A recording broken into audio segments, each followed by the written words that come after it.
Chapter 294. The place Zhen Xingming mentioned was close to the main wedding venue, but it was in a different direction from where Silin had landed. Moreover, he had run into a bunch of street racers on the way there, so it took him a while to get there. It was a place the Rawl family had built specifically for youngsters to have fun and socialize. Even before he landed, he could tell that the place was bustling with activity from above. More than half of the children of nobles who had come to this planet to attend the wedding were gathered here. Some of them were in groups of 2 or 3, and some were in groups. They were all chatting with people they were familiar with and looking for a chance to build a relationship with someone of a higher rank. Silin parked his flying car at the designated spot. The parking lot was filled with dazzling luxury cars, and most of them had the whirlwind emblem on them. Any car with this emblem represented luxury, and people used it to show off their status. Linani and Libero were obviously familiar with the whirlwind. Linani's father's personal car was a whirlwind, but she herself had one as well. It wasn't a custom-made version, and one had to make a reservation long in advance to get a custom-made car unless they provided a design. Otherwise, they had to wait in line obediently. Of course, the Sizer family would definitely show you some respect and make a custom car in advance if your background was strong enough. Linani could still be proud of herself back at the 23rd star region, but she didn't have the courage to do so in the entire empire. Linani's confidence faltered the moment she saw these luxury cars. She knew how the nobles handled things all too well. Libero opened his mouth as he watched Silin calmly park the rental car in an empty spot surrounded by shiny luxury cars. In the end, he didn't say anything. He wouldn't have been able to stay as calm as Silin if he were in Silin's place, and he wouldn't have parked his rental car here. He would have taken it to another public rental spot a little further away. That was why Libero felt a little hot on his cheeks when he saw Silin's reaction. He looked around guiltily, but thankfully, most of the services here were automated and no one was looking. After he parked the car, Silin grabbed the restless gray cat by the neck and called out to the obviously nervous Linani and Libero. Then, they headed towards the place Zhen Xingming mentioned. Linani followed closely behind Silin. She was afraid that he would leave her behind. As for Libero, he saw a couple of people he knew, but he chose to ignore their disdainful and provocative gazes. It wasn't like they dared to act too presumptuously in this place. It was an internal rule, and everyone had to do their best to show off their manners and poise in a gathering place like this. Even if they had personal grudges, they would put them aside for the time being. Firstly, they were not the main characters of this incident. Secondly, they did not dare to take the lead. After all, there were people with higher statuses than them here.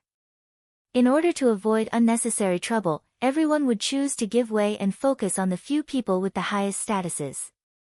If anyone made too much of a ruckus, they would be seen as stealing the limelight from those few people. This was a hidden rule. Luna. Linani was following behind Silin nervously and didn't pay much attention to the people around her. She turned around when she suddenly heard a familiar voice.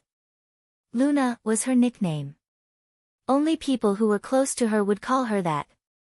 The person who was calling her right now wasn't someone she knew, but to show that they had a lot of connections here, everyone liked to call each other by their nicknames when they saw someone they knew. Of course, this was only limited to people who weren't higher in status than them. They would never dare call someone of higher status like this. The girl who walked over with a puffy skirt came from a middle-class noble family just like Linani's family. However, unlike Linani, this girl knew a lot of people in the noble circle and liked to make friends with them. Nice to meet you, Sister Vela. Linani pulled her skirt up and gave a noble greeting. Vela didn't pay too much attention to Linani. Instead, she examined Silin and Libero from head to toe. Libero was wearing the Lore family's emblem, but Silin wasn't. She hadn't met them before, but she wouldn't underestimate them since she had spent most of her life among the upper-class nobles. She smiled at Silin and Libero as a greeting, and both of them returned the greeting as well. She was used to judging a person's status and self-restraint through their standard and proficiency in their greeting. Both Silin and Libero's greeting looked casual and natural, but it wasn't a deliberate imitation at all. This caused Vera's opinion of them to rise a little higher. But she didn't know them, and she believed that she had met every single person of status in the upper nobility before. Therefore, even if she thought highly of them, she wouldn't pay them any mind. Luna, why didn't you tell me you were coming? You're not a good friend. Vela pretended to be angry. I'm really sorry. I was with my father and didn't plan on coming, so I didn't want to trouble you. Lunani felt like her face was a little stiff from the smile, but she still maintained a flawless appearance. After all, this was a necessary skill for a noble. If that's the case, I forgive you. Let me tell you, Luna, I've made a lot of new friends in the past 2 days. Come, I'll introduce you to them. Vela liked to show off her superiority, and Lunani knew this very well. It would be good to know more nobles, but Lunani didn't feel safe in an unfamiliar environment like this. Little Luna didn't dare to make decisions carelessly because she was familiar with the dirty facade of nobles. Compared to Vela, Lunani trusted Silen more, so she turned down Vela's invitation politely. All right then. This is a great opportunity. Don't regret it if you miss it. Vela didn't waste any more time since Lunani had turned her down. She quickly excused herself and walked into another group to socialize. You humans are so real. Hui Mao lay on Silen's shoulder and said. Silen pulled Hui Mao's whiskers softly. So don't be like humans. Since the three of them were unfamiliar faces and their emblems weren't very attractive, no one came over to talk to them. Silen was happy to have some free time, so he went straight to the venue Zhen Xingming mentioned. He thought it was a public venue, but who would have thought that there would be someone stopping him at the entrance to check his identity? Usually, it's a robot that checks people's identity here. If there aren't any service robots drinking tea, then it should be a public venue. There shouldn't be anyone stopping you, Libero explained. He knew how the Lore family set up the venue, which was why he pointed out that there shouldn't be anyone guarding this place. The so-called identity check was just a look at the emblem on the clothes. Everyone guarding this place had a list in their head, and they had memorized the emblems of the nobles who were qualified to enter. If the person's emblem wasn't on the list, then sorry, but please leave. Of Silen's group, Libero was the only one who was qualified to enter. Silen and Lunani weren't. It looks like the bar is pretty high. Silen smiled. Then, should we leave first, big brother Silen? Lunani asked. That's right, Silen, we don't care. Libero pulled Silen and tried to leave. Stopping Libero, Silen turned on his communicator and was about to summon Zhen Xingming when he suddenly sensed something and looked in a certain direction. Who did you see? Libero followed Silen's line of sight and didn't see anyone out of the ordinary. However, there were a lot of people coming and going in that direction, and the clothes they were wearing were dazzling. Hui Mao also turned around and looked in that direction. His beard trembled, but he didn't say anything. It's nothing. Silen turned around and was about to contact Zhen Xingming when a voice suddenly came from the other side of the communicator. Your Highness Silen. Your Highness. Libero and Lunani stared at Silen in shock. Only the Emperor and the three kings were qualified to use the suffix, Your Highness, in their titles. Then what was Silen? A person ran out hurriedly after the voice. It was one of Zhen Xingming's bodyguards. Only someone who understood Silen's role in the Zhen family would address Silen as such. Because of Zhenya, the current and former King Fuji's tacit approval allowed this title to spread in the Zhen family. Zhenya was happy to see this happen and didn't object to it. He would always watch the conflicted look on Silen's face every time he heard this title. Your Highness Silen, His Third Highness is already waiting inside. The person guarding the door hurriedly apologized and moved aside to let Silen and the others in. Let's go. Silen patted Lunani and Libero's shoulders and said, let's go. Oh. The two of them followed Silen with stiff steps. They were also wondering how they had become His Highness Silen. Silen saw Olagannuo come out to relieve himself after they turned a corner in the corridor. Silen called out, Gaga. Libero's face twitched. He knew Uliganuo. He had seen him during the test. But after Libero learned more about Uliganuo, he realized that anyone who didn't know Uliganuo very well would be silenced on the spot if they called him that. Uliganuo jumped up and slammed his fist on the wall when he saw Sillin. "Oh fuck. You're finally here, Sillin. I was just talking about you. Look, those people outside are still pretending to be gentlemen, but the real prince in front of us is already cursing out of habit." Since they ran into Uliganuo, there was no need for the guide to continue. "What are you talking about me for?" Sillin walked over and asked. "What else could it be? Naimi is bragging so much that he even took out that award-winning flying car model to show off to a bunch of flying car enthusiasts. Zhen Xingming, Uliganuo, and Belle had won quite a lot of money during the flying car race that Sillin and Naimi participated in. It was pocket money that belonged to them, and they didn't have to worry about their families." Libero's face twitched again. Since when did Sillin participate in a flying car race? Libero was busy with his mission at the time, and he didn't pay much attention to the racing car race because he didn't have the funds to do so. That was why he didn't know that Sillin had participated in that very influential race.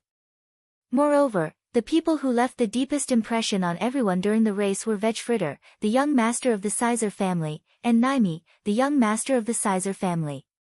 As for Sillin, he didn't show his face much, and the Sizer family had blurred his name at Sillin's request. That was why not many people remembered Sillin. "Who's this?" Uliganuo looked at Linani with interest. He remembered Libero a bit, but he didn't know this girl at all. "She's a friend of my younger brother, Kiva Linani," Sillin explained. Linani bowed cautiously to Sillin. This bow was different from the one she had used before. It was a special greeting for royalty. Royals had their own special greeting as well. Uliganuo waved a hand after Linani was done. "You don't have to be so reserved since you're Sillin's friend. Relax a bit." Linani nodded hurriedly. She didn't care what Uliganuo meant by relax a bit. "Kaka, your smile is so perverted," Hui Mao said. Uliganuo wasn't angry at all. Instead, he greeted Hui Mao with a chuckle. "Hey Wheeze, I've prepared a lot of good food today." Uliganuo's image in Hui Mao's mind was instantly upgraded from perverted to friendly. Uliganuo explained that all three of them had agreed to the guards stationed at the entrance of the venue.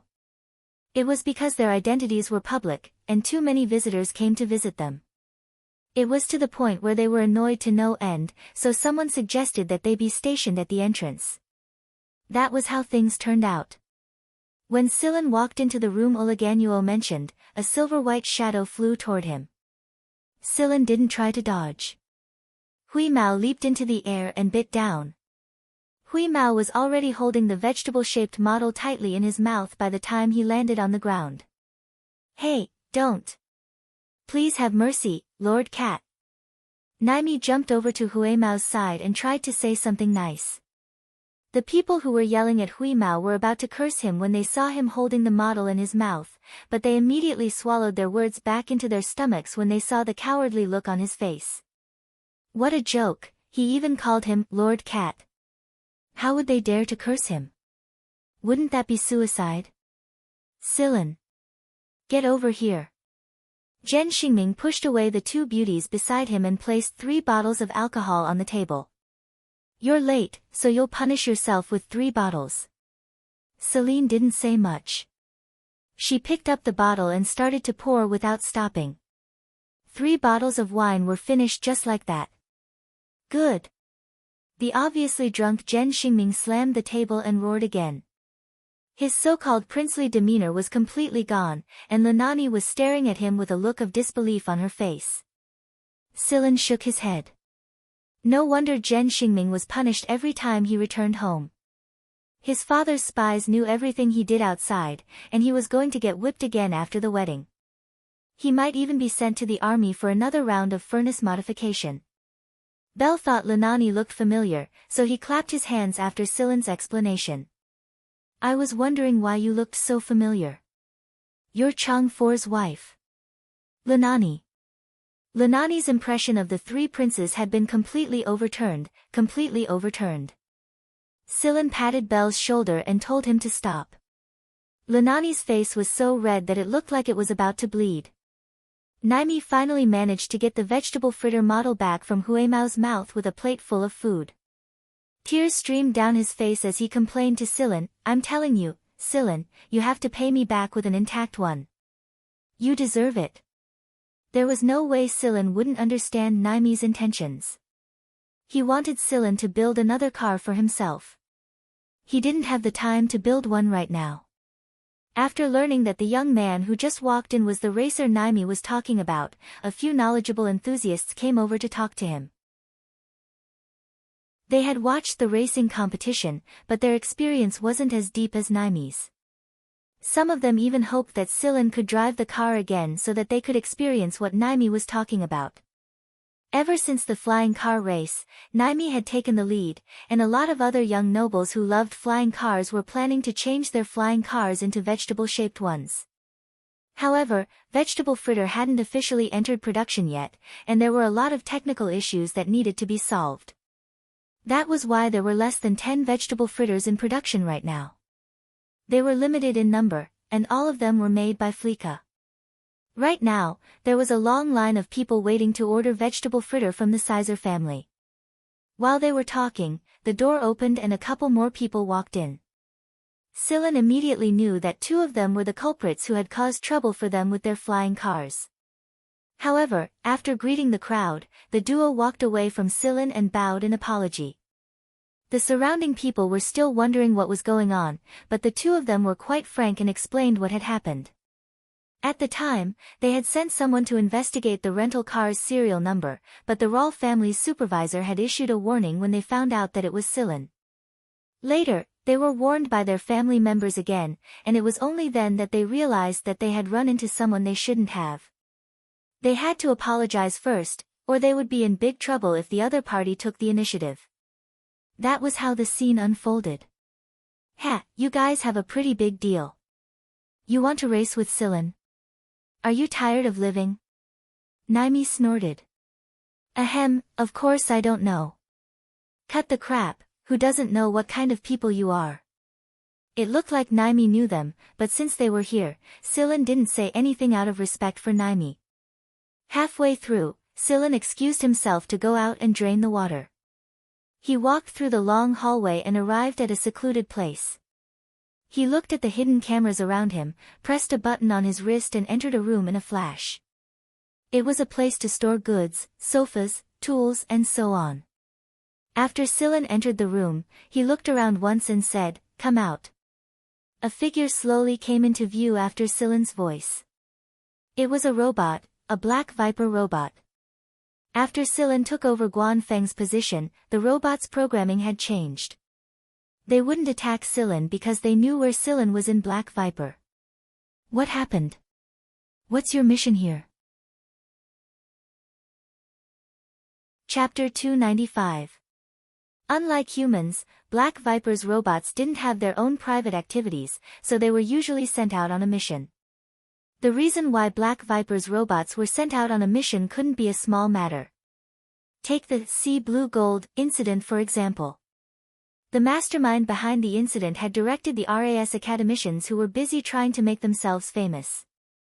But ever since then, the research on Sea Blue Gold had progressed by leaps and bounds, and the results were remarkable. This was why it was said that leaders were born strategists. Speaking of which, Sillin hadn't received any news about the Black Viper incident when he arrived here. Guan Feng hadn't completely let go of Sillin, and Sillin was just getting used to it.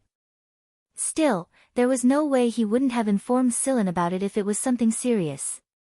The robot hadn't told Sillin about the incident before, but it wasn't going to hide it from Sillin now that he had asked. "We're here to monitor the suspected carrier of the virus," said the robot. The suspected carrier of the virus? Sillin was puzzled. He hadn't heard anything about the carrier of the virus since he arrived on this planet. Yes. The robot told Sillin the cause of the incident and all the relevant information. A virus had appeared in the Empire, and it was called the zebra virus by the RAS virology. This didn't mean that the virus was related to zebras, but that the symptoms caused by the virus were striped just like the stripes on a zebra's body. At first, it would be reflected in the change of color on the surface of the body, with the appearance of two alternating colors. As the disease progressed, from light to dark, the nerves and muscles would be seriously affected. The muscles would soften and harden according to the appearance of the two alternating colors. The alternating softness and hardness would be the same as the color distribution on the surface. Both overly softened and hardened muscles would cause inconvenience to the human body, and in the end, the patient would lose all mobility. The body's conditioned reflexes would become sluggish, and the body's nerve conduction would be obstructed. However, the nerves in the brain would be relatively normal, and the patient would be conscious enough to know that they were dead. It had to be said that this was a form of torture. Unable to move, unable to speak, and even facial expressions began to fade. He could only express his emotions through his eyes. As his condition worsened, his pupils began to change color, becoming the same color as the stripes on his body. At first, a group of patrolling soldiers from the 11th star region detected an uninhabitable planet's energy signature and went to collect energy ores. However, they found 5 people who had been dead for many days, and next to them was an energy ore that had been dug out. The energy mine on this planet was not located on the surface, so it was not easy for the patrol to detect the energy mine deep underground. If the 5 people had not dug out some of the energy mine, the patrol would not have discovered the energy signal at all. Since it was an energy mine located deep underground, how did these 5 people know about it? Obviously, they were not the only 5 people who had come, because the patrol saw traces of aircraft landing there, but when they arrived on the planet, they did not see any aircraft. This meant that they actually had companions, but their companions had left them behind and left. The 5 people who had died did not have any wounds on their bodies. The patrol pulled off their protective suits and saw their miserable state. All 5 of their bodies were covered in 2-colored stripes. Some were greenish-red, some were blackish-purple, and some were bluish-yellow. These were all symptoms caused by different virus mutations. The soldier who pulled off the 5 people's protective suits also noticed that something was wrong when he saw this. He immediately reported to the others, then took a bit of the deceased's blood for analysis. The result was that they had died of a virus. The soldiers were all wearing protective suits. After collecting some information, they returned to the fleet. When they returned to the base, they went to the sterilization room to perform 6 layers of sterilization. However, not long after, the soldiers' fingernails began to show 2-colored stripes. At first, they did not feel any discomfort, but because they had seen the 5 dead people, the soldiers were quickly sent to be examined. None of them returned to the base. Because of the existence of this unknown substance, ordinary virus scanners could not detect its existence at all. Analyzers could only determine whether it was caused by a virus or other causes based on the patient's physical condition. Many sterilization equipment could not completely kill this single-stranded virus. The 6 layers of sterilization in the sterilization room did not kill the virus, but only temporarily inactivated it. When the conditions were right, it would become active again. The samples they collected from the 5 dead people were later sent to the RAS. The RAS's Institute of Virology listed this new virus as a Level 1 dangerous object. At the same time, the RAS named this new virus the zebra virus. Soon, the entire patrol team was quarantined.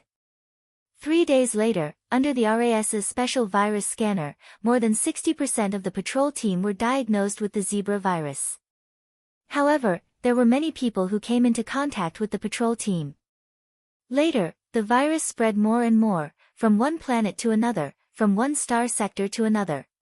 Because the incubation period of the virus varied, even if the RAS rushed to create a detector to detect the latent virus, it also made the work more difficult. There were so many planets and countless people. How could they capture every single one of them and use a detector to detect them? Now that the higher-ups had purposely suppressed the matter, Black Viper's people began to get busy. Because it was inconvenient for humans to move around, Black Viper's robots were the ones tracking down the virus' primary mutants and prototypes in secret.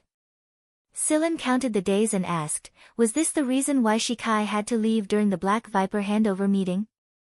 Yes, but the Mist Bodhisattva Emperor contacted Lord Shi urgently. But if this virus is so dangerous, why haven't I heard anything about it for so long? Also, why would the three kings let Zhen Xingming and the other two run around if the situation was bad? The Wind Chief said not to tell you yet. The virus is still contained in the 11th star region, so there are many things that haven't been made public yet. I think the three kings must have felt that this place is too far away from the 11th star region, so they didn't restrict the three princes. If an infected person appears in this star region, the people protecting the three princes will definitely kidnap the three princes and bring them back. Sillin shot him a glance. Guanfeng hadn't completely handed over his authority yet, so his words still carried more weight than Sillin's. However, the reason Guanfeng didn't want Sillin to get involved wasn't because he didn't want to give up his authority, but because he didn't want Sillin to get involved. Guanfeng hadn't been involved in virus research in the past, so he hadn't participated in any research projects related to viruses or molecules even though he was an academic in Black Viper. But Sillin was different. Guanfeng was afraid that Sillin would get involved. The initial research of a new virus was the riskiest, and this was Guanfeng's way of protecting Sillin. No wonder Guanfeng hadn't handed over his authority even though Gu Chang'an and Christian had already handed it over. It was because he knew about this a long time ago, and that was why he hadn't given up yet. It was because a verbal handover didn't count. Black Viper's robots would set up a new program after the actual handover. The people responsible for changing the program were the decision maker, the royal family member, and the executor, Shikai. Both of them had obviously been notified by Guanfeng beforehand. How high is the death rate right now? 10% of the infected are dead, 30% are in critical condition, and the rest are in the early stages of infection. This virus mutates very quickly, and there are many derivatives of it. That's why we haven't produced a satisfactory antibody yet. The medicine we produce is only able to prolong the patient's lives a little longer, the robot said. You haven't determined the route of transmission yet? Sillin asked again. It spread through the respiratory tract, body fluids, and bodily secretions. Up until now, everyone who came into contact with the patients has been infected. What's the situation with the foreign races? The foreign races aren't immune either. The virus mutates even faster in their bodies. Sillin fell silent for a moment. The robot continued. Later on, the military and Black Viper conducted a two-pronged investigation and discovered that the planet discovered by the patrols was not the origin of the virus. Now, there are two viewpoints. One is a conspiracy theory. They believe that this is a conspiracy, that someone deliberately arranged such an incident to release the virus in order to take revenge on the dynasty. As for the other point of view, it's mostly people from the Royal Academy of Sciences. They've taken out some experimental results as a basis and believe that this virus molecule isn't man-made, but a new type of molecule formed naturally. There's a great deal of chance. You got the molecular diagram, right? Let me see, Sillin said. The robot's eyes flashed, and two beams of light shot out of them to form a three-dimensional image in front of it. The image showed the structure of a high-level mutated virus. The molecular diagram of all the atoms that made up the virus was clearly displayed. It was a single-stranded virus molecule. Human DNA was a double-stranded helix, so it was relatively stable. However, single-stranded DNA like this was much less stable, let alone a single-stranded virus like this. Sillin pointed at a black circle on the molecular diagram and asked, "What does this represent?" Unknown substance. No clue at all. No, this is a substance that has never been seen before. The people from the RAS and the Black Vipers research group haven't come up with any useful information so far, but they have pointed out that to understand this substance, we have to start with the original virus. So far, only a small portion of the virus samples have been obtained, and the original virus has never been seen before. It was because of this that the RAS Virology Department rejected the conspiracy theory and supported the idea of natural formation. However, was there any use in arguing about this at a time like this? Either way, there was no progress on either side. Send me all the information you have on this zebra virus. Sillin turned on the communicator in his hand.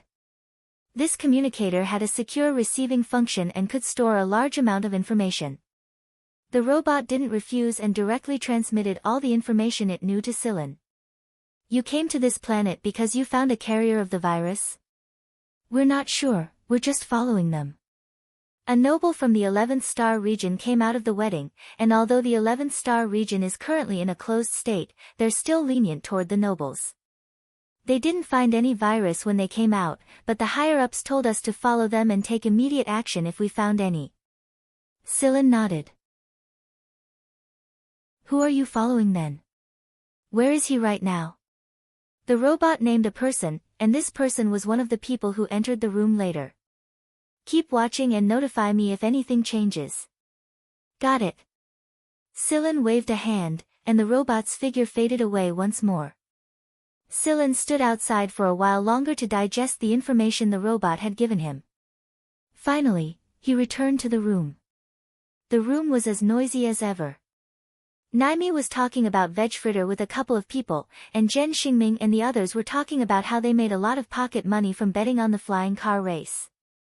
Thanks to Belle's care, Libero and Linani weren't harassed by anyone when Sillin left. In fact, they even made a couple of friends and started a new conversation. Hui Mao, on the other hand, was having a lot of fun. Sometimes he would join Zhen Xingming and the others in jeering, but his twitching ears told Sillin that he had been paying attention to his surroundings all this time, including Sillin's meeting with the robot and their conversation. Hui Mao stopped eating when he saw Sillin. He jumped onto Sillin's shoulder and asked, "What are you going to do?" "Let's wait and see. I'll research that thing after the wedding." Hui Mao looked absent-minded. He clenched his claws and scratched Sillin's shoulder. It took him a long time before he finally said, "I think it's best if you don't get involved." "Why?" Sillin walked over to the sofa and lay down. He kicked the red-faced Zhen Xingming who was about to come over and drag someone to drink with him to the side. "I think this virus is very dangerous." "Even you think it's dangerous?" "Not really. I'm sure I can resist it. If the robot isn't afraid of me, why should I?" "But you can't. You're a complete organic life form, and this virus is different from the ones I've come into contact with before. That unknown substance especially, I can't figure out what it is." Hui Mao said while his ears drooped. Sillin didn't say anything. Hui Mao had the same thought as Guan Feng, but Sillin didn't want to avoid it just like that. "Sigh, Sillin, can we just ignore that? We can just give up our position as Black Viper's leader and be a free hunter." Hui Mao missed his old life in the League of Stars a little. Sillin picked Hui Mao up from his shoulder and scratched his chin. "Do you want to go back?" I kind of miss them." Hui Mao tilted his head and showed his chin for Sillin to scratch. Sillin naturally knew who Hui Mao was referring to. Why wouldn't he want to go back? But he couldn't go back. Sillin's thoughts returned to the zebra virus while he scratched Hui Mao's chin. According to the robot's message, Black Viper had collected 10,000 highly active virus samples from 10,000 patients. However, more than half of them were high-grade mutants of the zebra virus, and the rest were mostly mid-grade mutants. Just like the robot had said, there were very few low-grade mutants, and there was no way he would be able to find answers from the virus itself. Whether it was artificially synthesized or naturally formed, the higher the level of mutation of a virus, the more it would conceal its original method of formation. The robot did not have the analytical diagram and diagram of the primary mutant virus, so if Sillin wanted to know, he would have to personally ask for it. However, if he asked for the information of the primary mutant virus, then Sillin would truly be participating in this work. Sillin wasn't afraid or averse to this kind of research, but Guan Feng probably wasn't the only one who objected to Sillin's participation. It made sense. If it really was a high-risk virus, then there was no one who could replace Sillin if something happened to Sillin.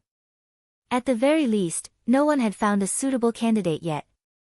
Even the members of Black Viper who weren't familiar with Sillin probably wouldn't agree to it. Their objection wouldn't sway Scylla much. After all, Scylla was one of the 3 leaders of Black Viper. It was just that it might be a little troublesome when the time came, and there were definitely going to be a lot of delays. Hey, Scylla, what are you thinking about? Bell shoved Zhen Xingming to the side and put his arm around Scylla's shoulder. He came over and told Scylla about the beautiful girls he saw just now. Scylla listened with a smile on his face. When Bell offered to introduce a few girls to Scylla turned down the offer. He wasn't used to the noble's way of doing things. It felt like he was selling himself. The way the girls looked at Zhen Xingming and the others reminded Scylla of the wolves in the forest. It was a very uncomfortable feeling.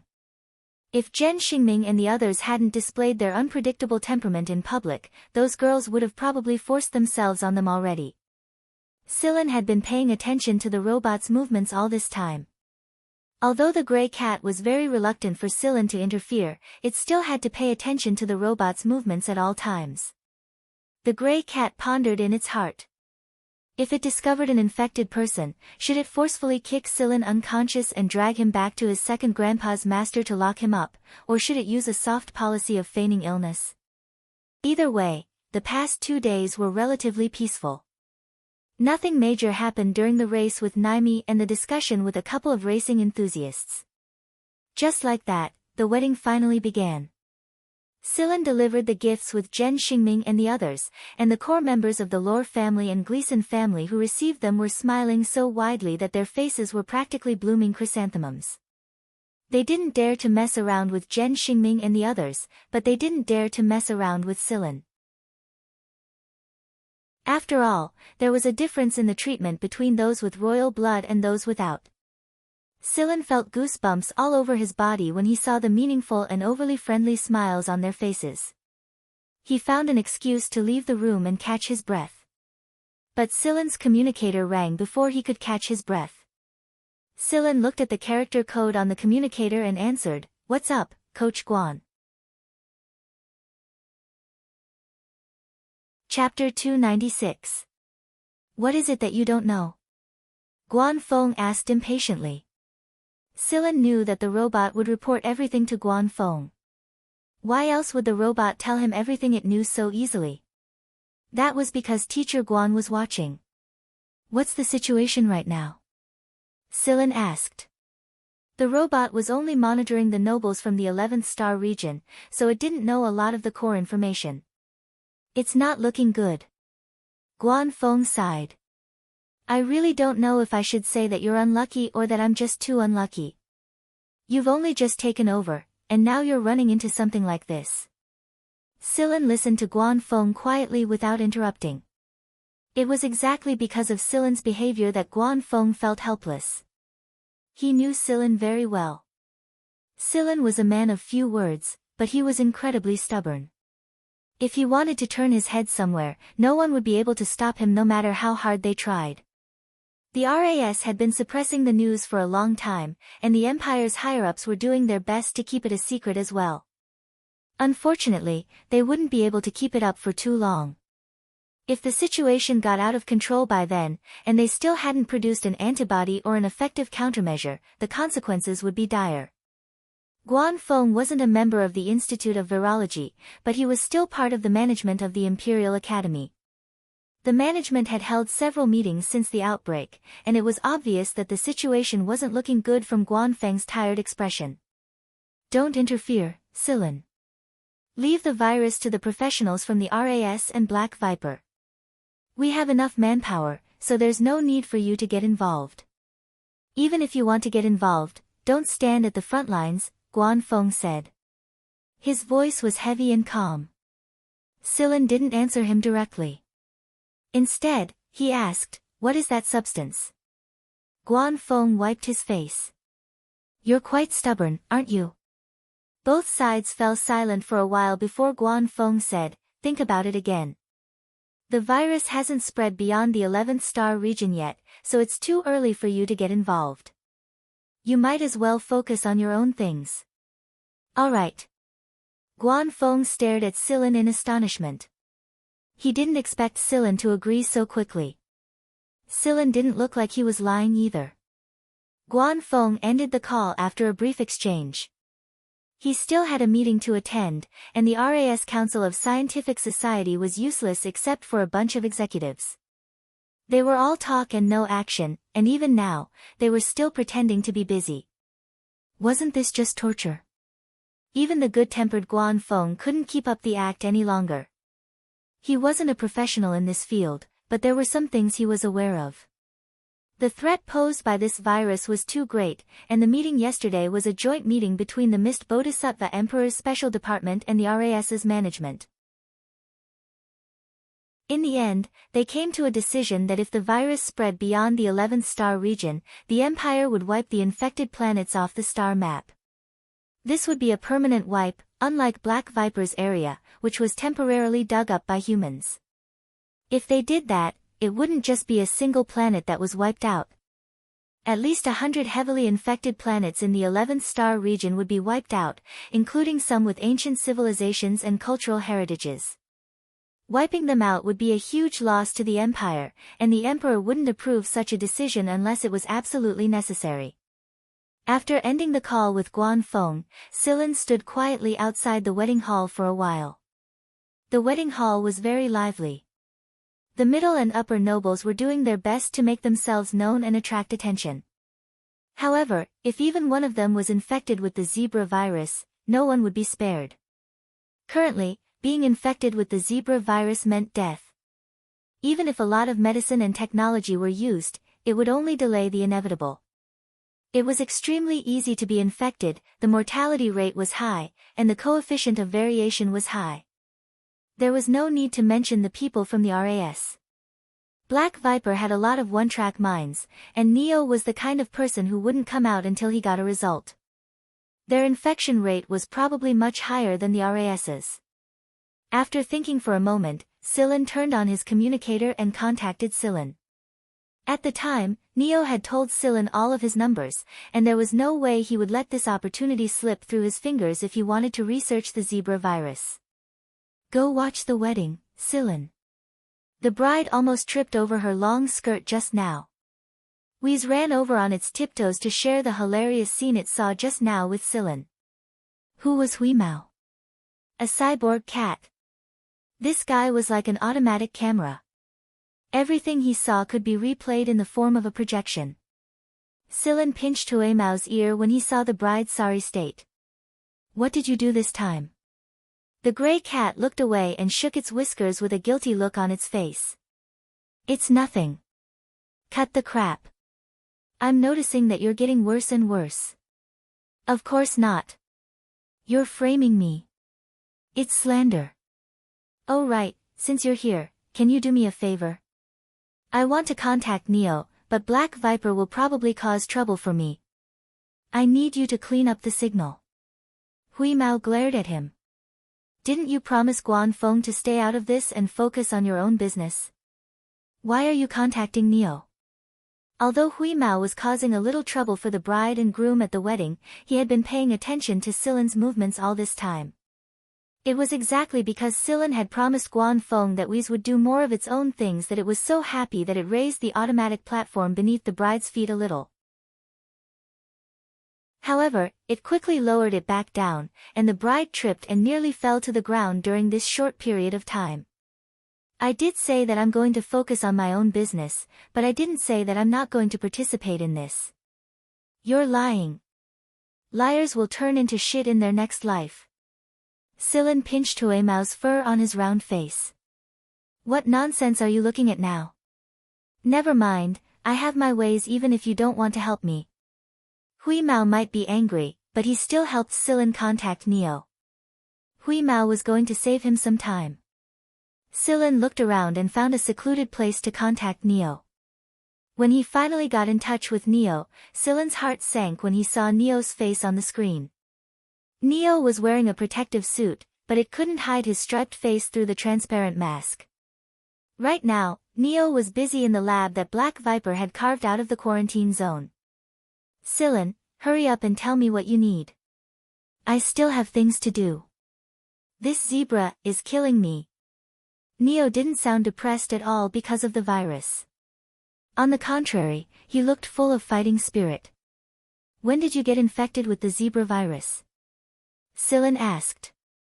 About 10 days or so, but I made a medicine that can alleviate the symptoms. It could only alleviate the symptoms and not cure the root of the problem. Neo would die for sure if he couldn't produce a medicine that could counter the virus. How do you feel now? Sillin had read some reports about the complications of the virus, so he knew that it definitely wasn't a good feeling. When the subject was brought up, Neo cried out like he had experienced it deeply, "Oh my God. I'm telling you, Sillin, this is a really bad feeling. Do you see these stripes?" Neo pointed at his face behind the transparent mask. There were green and gray stripes on his face. It was another variant of the zebra virus. They are still very faint now, but I can already clearly feel that a part of the muscle cells in my body has begun to be torn apart by the cunning horse, while the other part is like a man and a woman in love who are about to fuse together. Sillin. He really couldn't understand what was going on in Neo's head. How could he speak in such a tone even though he was infected with the zebra virus? He was as pure and stubborn as an idiot.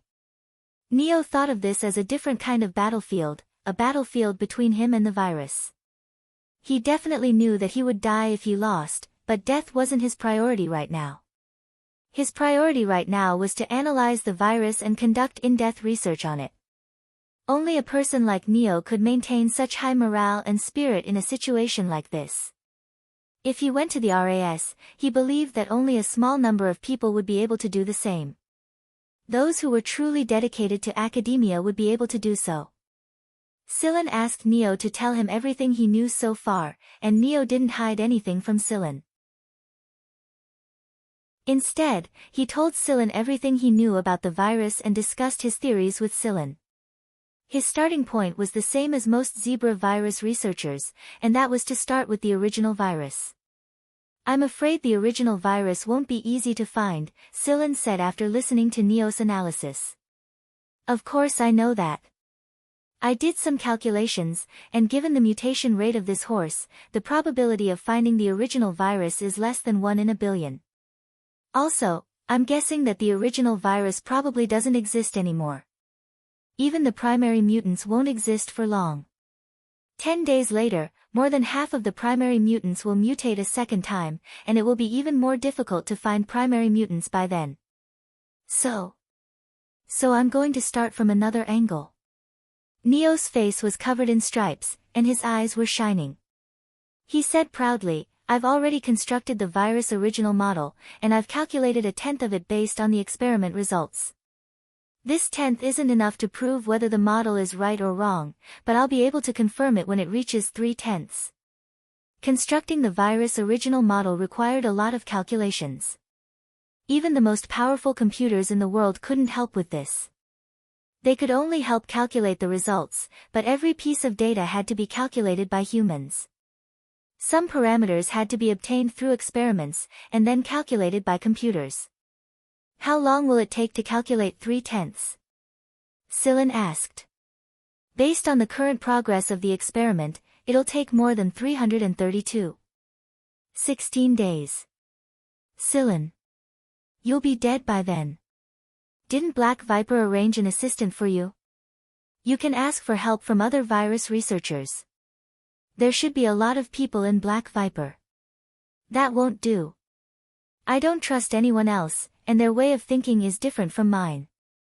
Yesterday, I saw someone who proposed the hypothesis that bonds can be restored across atoms, and I finally saw what it means to be kicked in the head by a donkey." Sillin. Sillin felt like crying as he listened to Neo's rambling.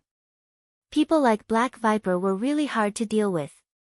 They were geniuses on one side, but they were also stubborn to the point where it was impossible to instill other people's opinions into them. If a slap could work, Sillin would have slapped them without hesitation. After talking to Neo, Neo went back to work on his experiment. According to the experiment plan and schedule he had laid out, his experiment would take a very, very long time. After ending the call, Sillin felt like there was a lump in his chest that he couldn't exhale no matter how hard he tried. "Sillin." Hui Mao poked Sillin with his paw and said, "Come back, Wheeze." Sillin looked down at Hui Mao, who was poking his ankle, and said, "Wheeze, help me one more time." Hui Mao's ears drooped as he scratched Sillin's pants and said, "Can you leave this alone?" Hui Mao couldn't help but worry when he saw Neo's brilliant face. Far away in Black Viper's hinterland, Shikai was busy working in his workshop. Suddenly, the data on the main screen started jumping faster and faster. The system immediately sounded an alarm. Shikai and the robot next to him turned to look at the screen in surprise. "Someone is stealing data," the robot next to him said. If Sillin was here, he would have noticed that this robot was different from the other robots he had seen in his life. It was more intelligent and human, more like Sigma. It was obvious from the way it was frowning in thought. It's someone from Black Viper. There's no way he could have gotten into this system otherwise. Moreover, everything he stole is related to the zebra virus. Shikai entered some commands on the screen, but they quickly lost their effect. He couldn't stop the intrusion for now unless he turned off all his machines. A minute later, the data started jumping again. He left. I'm sure he knew someone was here, and I'm sure we would have seen such a forceful intrusion.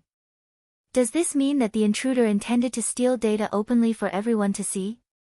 The robot next to him tilted its head and thought for a moment. Then, it also opened a screen. It didn't need to use its fingers, but the data on the screen started jumping automatically when its eyes flashed. A while later, the robot stopped and said in a puzzled tone, "This person is very powerful." "No, maybe he's not human." "You mean, a robot?" Shikai asked. "I can't say for sure. It's a very strange feeling." Shikai's communicator rang before he could figure out the reason. It was Guan Feng. "What is it, Chief Wind? Watch your side. I'm afraid that the stubborn Sillin will try to force himself on us. If you can't do it, just turn off all your machines." Guan Feng sounded very helpless. He really didn't want Sillin to get involved in this mess. "If you're talking about the zebra virus, then I think you're a step too late. He got the data he wanted just now. That guy just openly stole all the data and information right in front of us." Guan Feng. Chapter 297. With Huemao's help, Sillin obtained a lot of information from Black Viper regarding the zebra virus. Black Viper's people still hadn't come up with a unified solution, and the RAS also had their own theories. All in all, they had only determined a general direction, but they still hadn't come to a conclusion on how to proceed in that direction or what specific steps to take. Everyone knew that the virus' original form was the key, but where was he supposed to find the original form of the zebra virus? If what Neo said was true, and the original form of the zebra virus had already mutated a long time ago, wouldn't that mean that they couldn't come to a conclusion? Sillin skimmed through the information very quickly.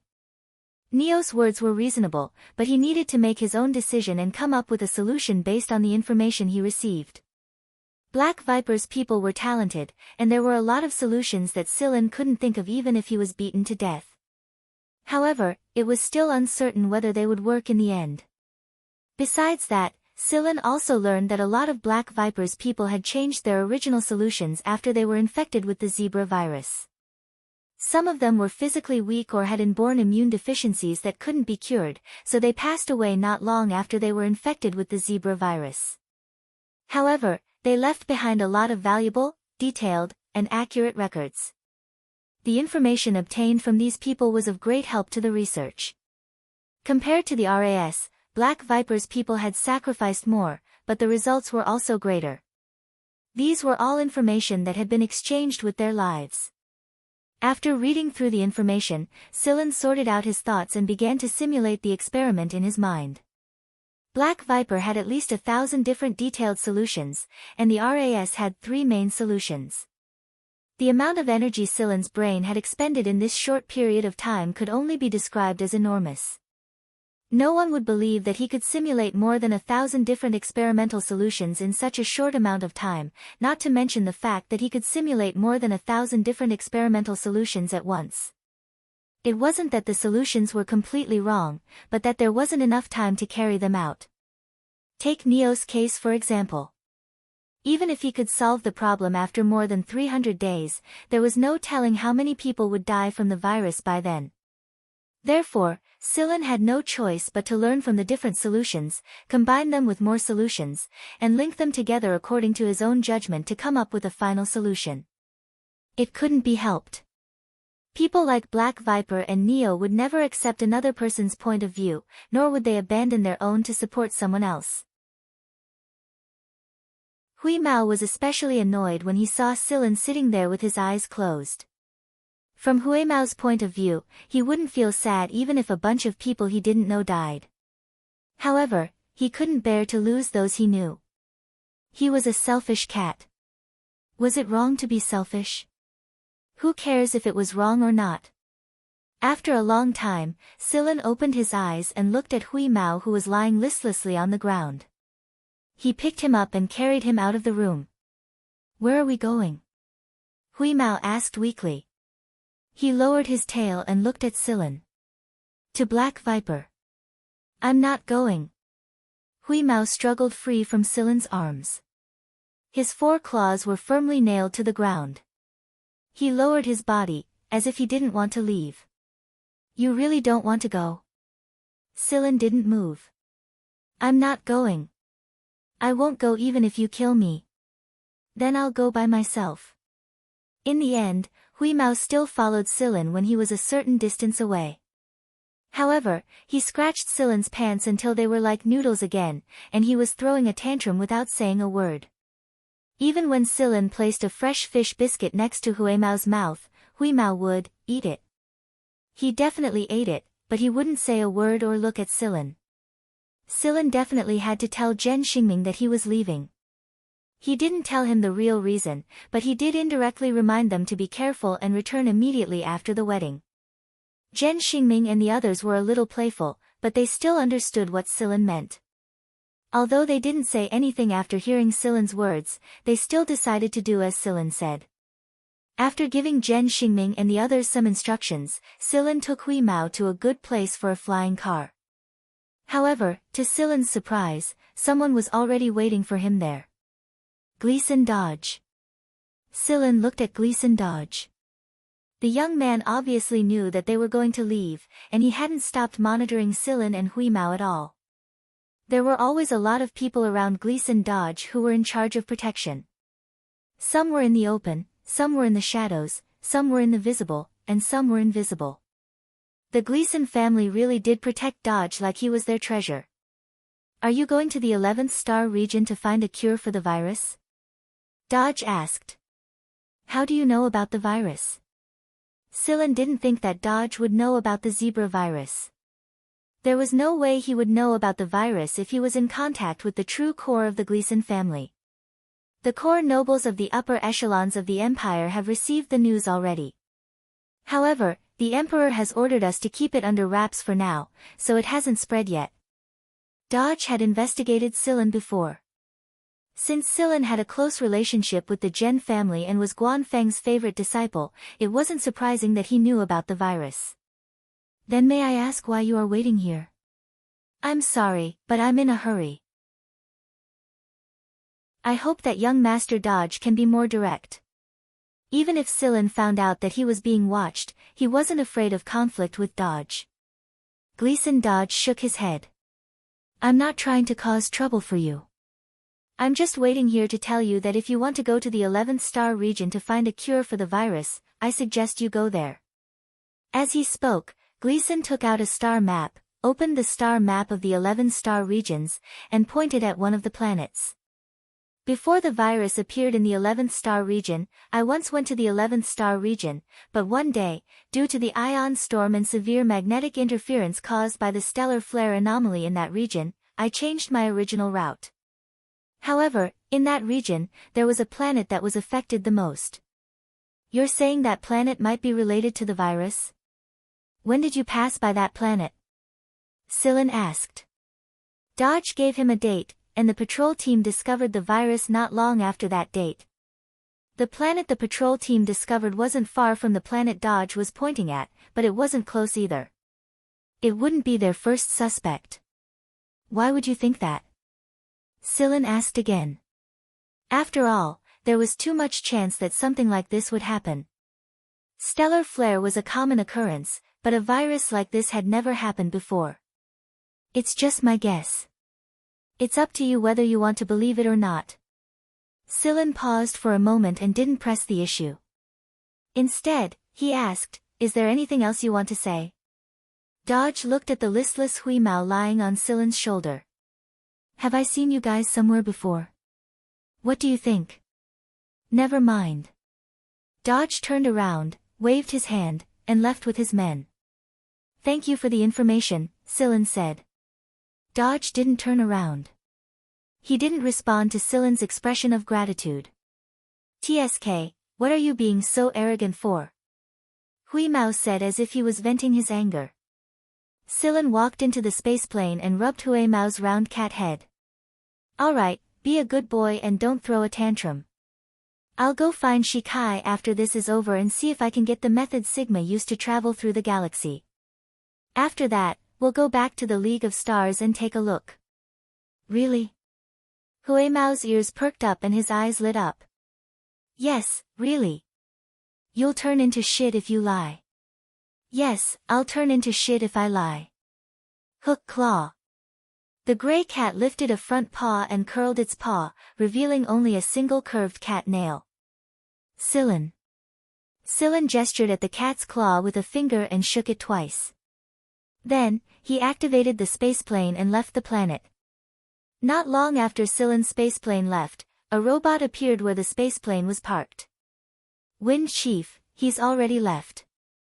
Scylla received a message from Guanfeng not long after he left the planet. He thought that Scylla would return to Black Viper to study with Neo and the others, but Guanfeng flew into a rage when he learned that Scylla was going to the 11th star region. You're not allowed to go. Right now, the RAS's conference room was completely silent. The president of the RAS was in the middle of his speech when Guanfeng's roar cut him off. He was so scared that he forgot what he was going to say later that his face twitched again and again until it was as black as charcoal. Guanfeng pretended that he didn't see the expressions of the people around him. He got up and walked out while shouting. His usual calm demeanor was nowhere to be seen. What's wrong with Guanfeng? Someone asked. I think one of his students caused some trouble. Another person who usually disliked Guanfeng slowly picked up his cup and sipped on his tea. It was best to cool down at a time like this. He didn't want to mess up in an important meeting like that hypocrite Guanfeng. The reason Scylla didn't hide it from Guanfeng was because he knew that he couldn't keep it a secret for long. He would have to deal with the Empire's special department if he wanted to go to the 11th star region, and Guanfeng would find out sooner or later. It would be a lot of trouble if that happened, so it was better to inform Guanfeng as soon as possible. Scylla turned off his communicator after Guanfeng had gone mad and cursed him. Then, he continued his journey to the 11th star region. Just like Scylla had learned, the 11th star region was heavily guarded, especially the regions with more serious problems. The planet Gleason Dodge had pointed out was also one of the heavily guarded regions. The spaceplane was inspected when it entered the 11th star region. As one of the higher-ups of Black Viper, Scylla naturally had a special pass that allowed him to enter and leave the planet. However, the inspection wasn't as simple as it seemed when he approached the heavily guarded region. It didn't matter if you were a noble or not. Even if you were an upper noble, you weren't allowed to leave the area. You had to stay inside the heavily guarded region obediently, or else extreme measures would be taken. This was an order from the higher-ups, and the people guarding the regions with the most serious problems were all from the Empire's special department. Wing was only in the open, while this department operated in the shadows. Nobles couldn't influence them at all. Scylla received a long-range warning before his spaceplane even got close to the guarded region. Scylla took out a special pass, but the other party didn't let Scylla in immediately. Instead, they told Scylla to drive his spaceplane into a space fortress. Scylla did as he was told. He would undergo a full-body scan inside the space fortress, and they wouldn't let him in if he was carrying a pathogen. The spaceplane went through several heavy antivirus tests at the entrance. However, when he got off the spaceplane, he saw two familiar faces. Tu-Ba, Gu-Xen. The two people who walked over were the people who were tested on that planet. At that time, Sillin and Byakuya had other arrangements. As for the others, Sillin only knew that they were placed in other positions in Black Viper, but they weren't under Sillin's direct jurisdiction. The person in charge of them was Christy Hadar. As soon as he saw Gu-Xen and Tu-Ba, Sillin knew that the so-called Empire's Special Department was the people tested by Black Viper. The Empire's so-called Special Department is made up of you? Sillin smiled as he walked towards Tu-Ba and Gu-Xen. As you can see. Gu-Xen was also very happy to see Sillin again. I didn't expect to be a soldier again. Tu-Ba was wearing a military uniform, but it was very different from the uniforms of the two armies of the Empire. At a glance, it was obvious that they were experienced in combat. The design of the military uniform was very suitable for combat.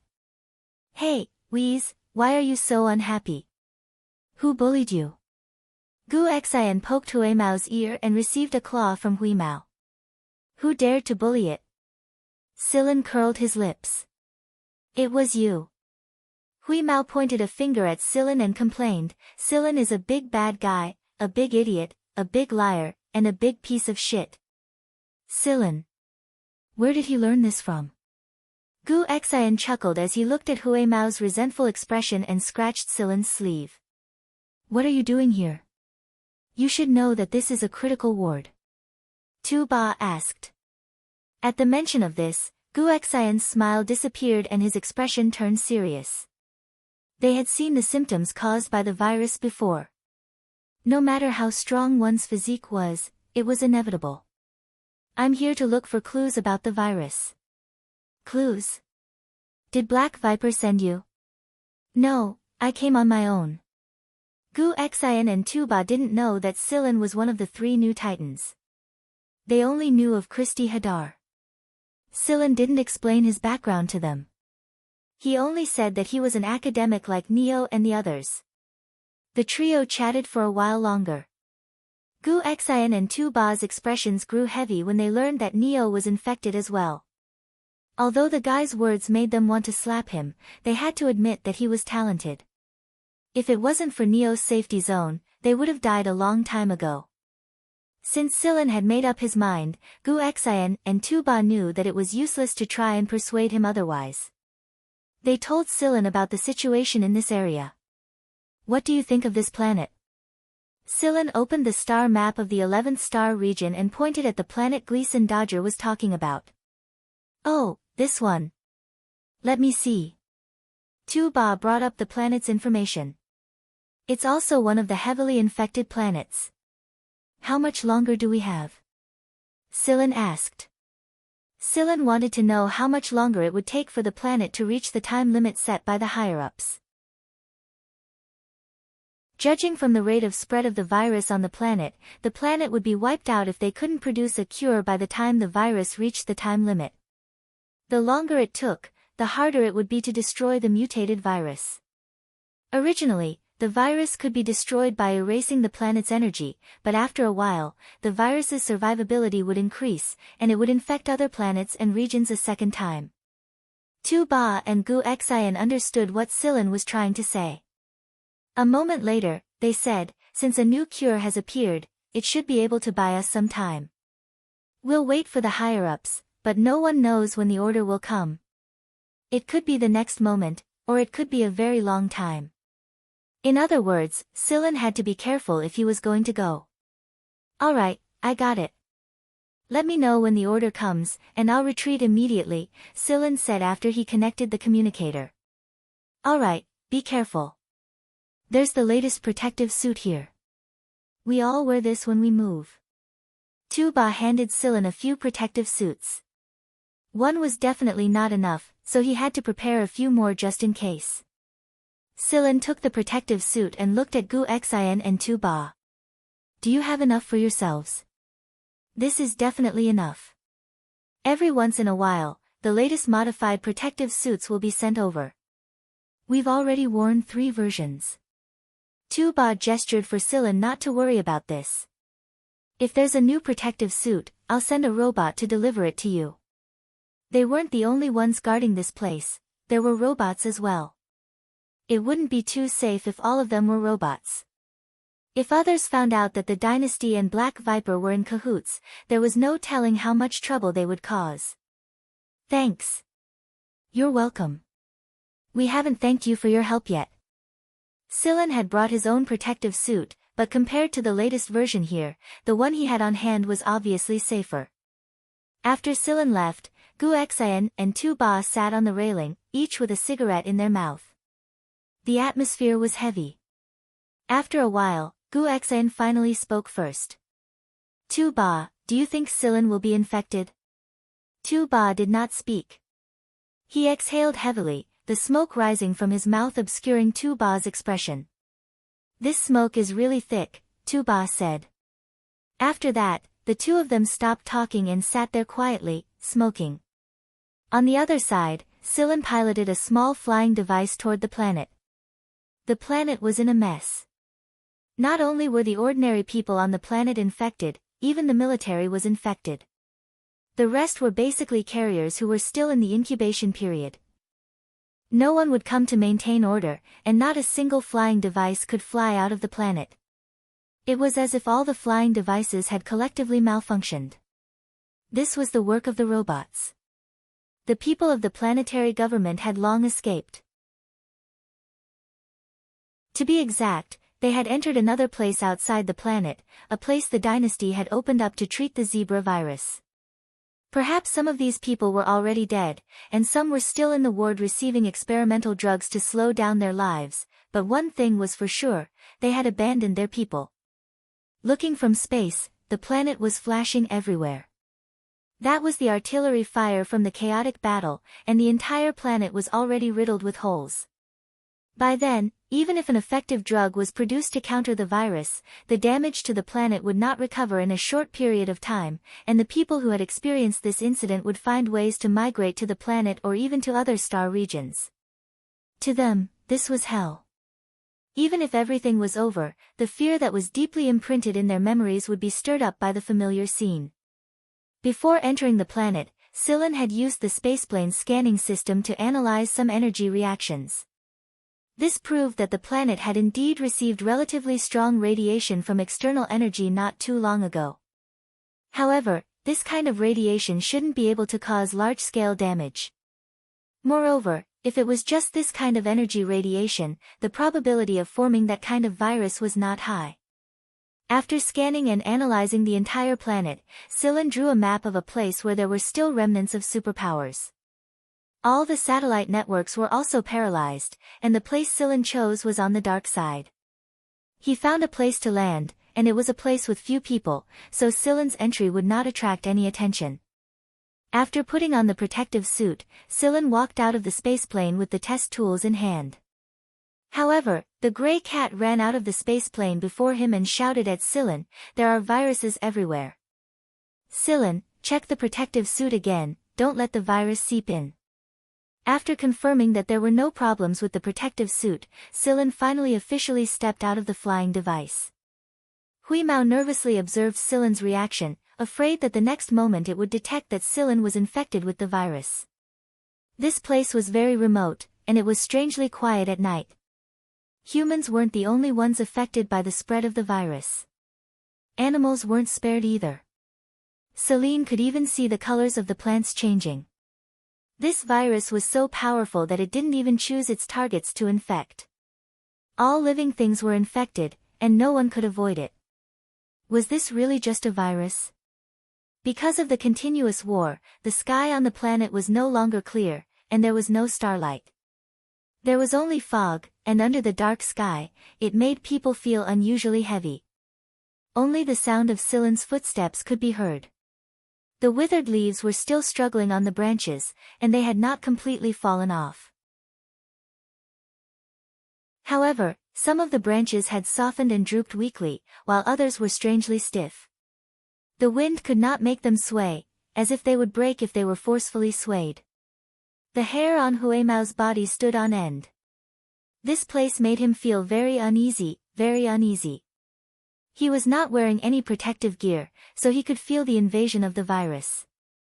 However, his internal organs had been converted to a mechanical state, so the virus was useless against him. This was the first time that Scylla had come into such close contact with the zebra virus. In the past, he was immune to viruses and certain toxins. Because of his body, he could spontaneously form the most ideal substance to deal with these invaders based on the virus he was infected with and the invading toxins. However, this time, Scylla was not confident.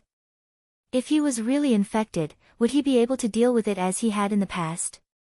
It was undeniable that one of the reasons why Scylla dared to come here was because of his special physique. However, when he came into close contact with these substances, although he was separated by a protective suit, the chip in Scylla's body had already started to activate. It told Scylla that this zebra virus was really a strong enemy that he had never encountered before. What was more puzzling to Scylla now was the unknown substance on the virus.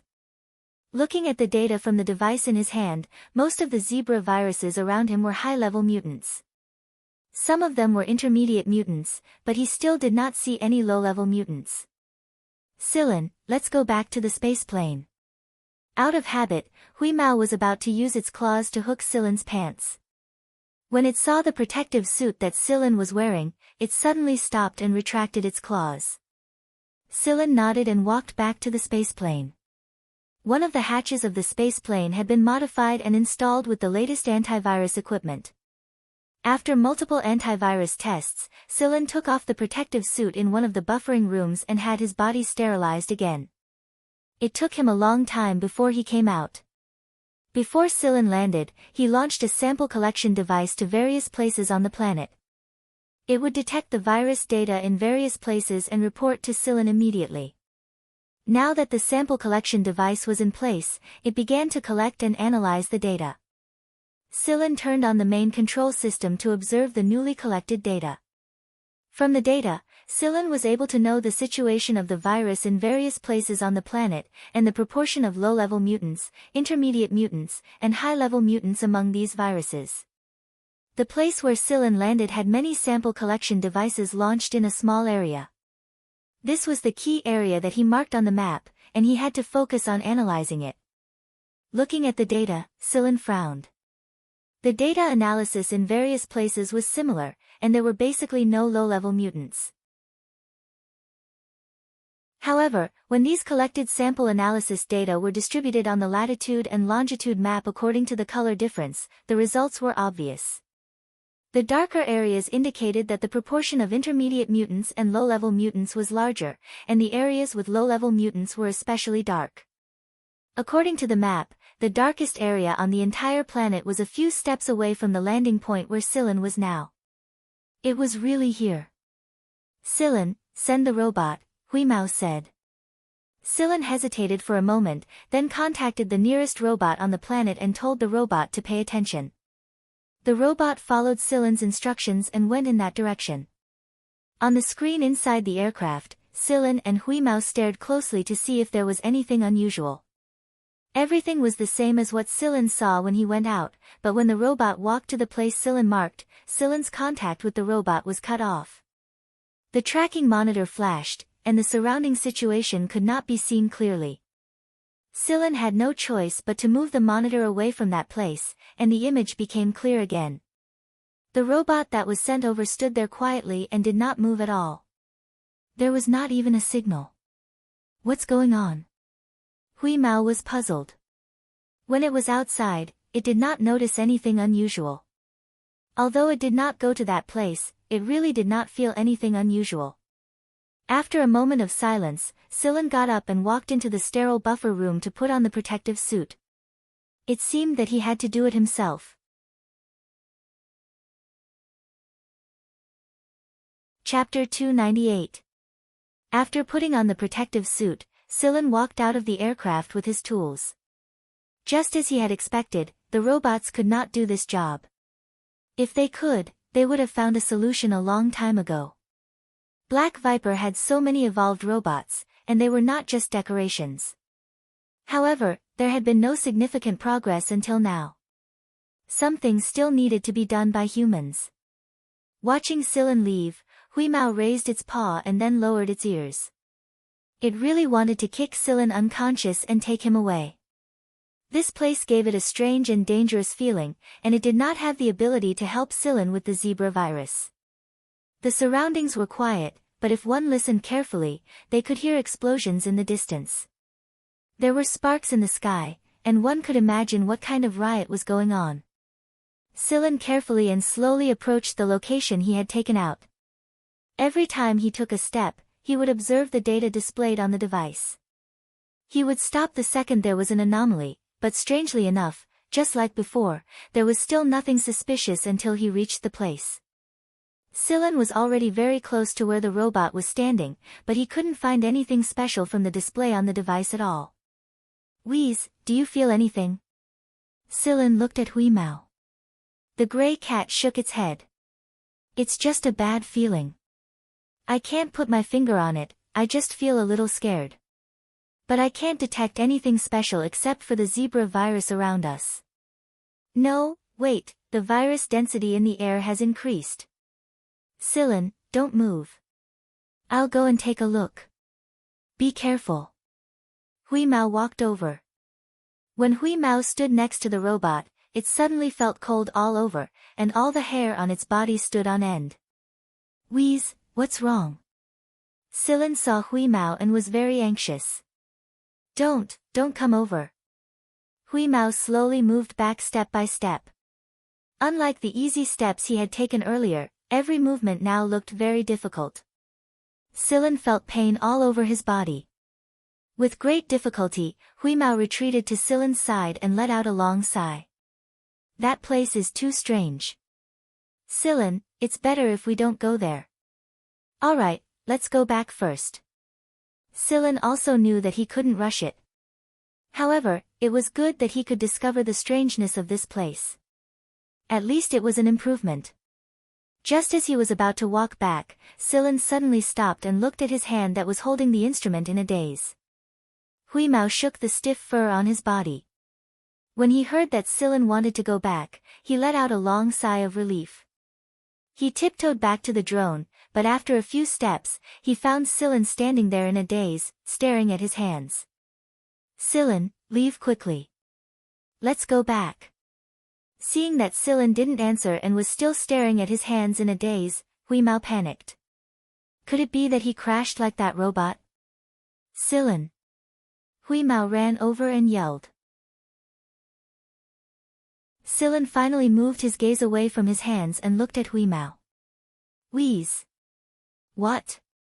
I've been infected. I've been infected. How is that possible? Aren't you wearing a protective suit?" Huimao walked around Silen as if he wanted to confirm it. He took a closer look at the protective suit that Silen was wearing. There was no damage. The respirator, gas exchange tube, and the newly added internal virus filter were all intact. How could he be infected? How could this be? The protective suit is useless. You're lying. Gu Xian and that mud guy told me that this is the latest protective suit. The lunatics from Black Viper and the old guys from the RAS have all tested it. How can it be useless? Silen, don't lie. If you lie, you'll turn into shit. Huimao really wanted to jump over and scratch Silen's face. I'm not lying. Silen did not turn around and sat down. Just as Silen was about to leave, he noticed that a substance had penetrated the protective suit and entered his body through the surface of his skin. Then, the familiar molecule started to slowly synthesize. It was not fast, but it was indeed synthesizing the molecule according to the familiar zebra molecule. It was also recognized by the RAS and Black Viper as a primary mutation. After the primary mutation was completed, it went through a second change. It was synthesizing toward another familiar molecule, which was recognized as an intermediate mutation. If not for Silen's computer-like body, he would not have noticed it. Silen was shocked. He did not expect the so-called virus to be that thing. Wheeze, I've found the virus, Silen said. His tone was neither fast nor slow. There was no sign of emotion from the infection. The gray cat was pacing anxiously on the spot, but its eyes lit up when it heard that Scylla had found the virus source. According to the researchers from both sides, they would be able to solve this problem even faster if they found the virus source and create the antiviral medicine. What is it? Where is it? Hui Mao asked hurriedly. Scylla pressed a button on the communicator on his wrist, and a green screen popped up. Scylla raised his hand and tapped on the screen. The speed of his fingers was so fast that normal people would not be able to see Scylla's movements. They would not even be able to see the characters flashing on the screen. However, Hui Mao could see it. Following Scylla's new set of procedures, Hui Mao's eyes changed. His pupils expanded until they covered his entire eyeball. The glowing green light was eerie in the dark. I see it. The gray cat converted the scene it saw and projected it for Scylla to see. The image had filtered out all the other organisms, and it was an ultramicroscopic image.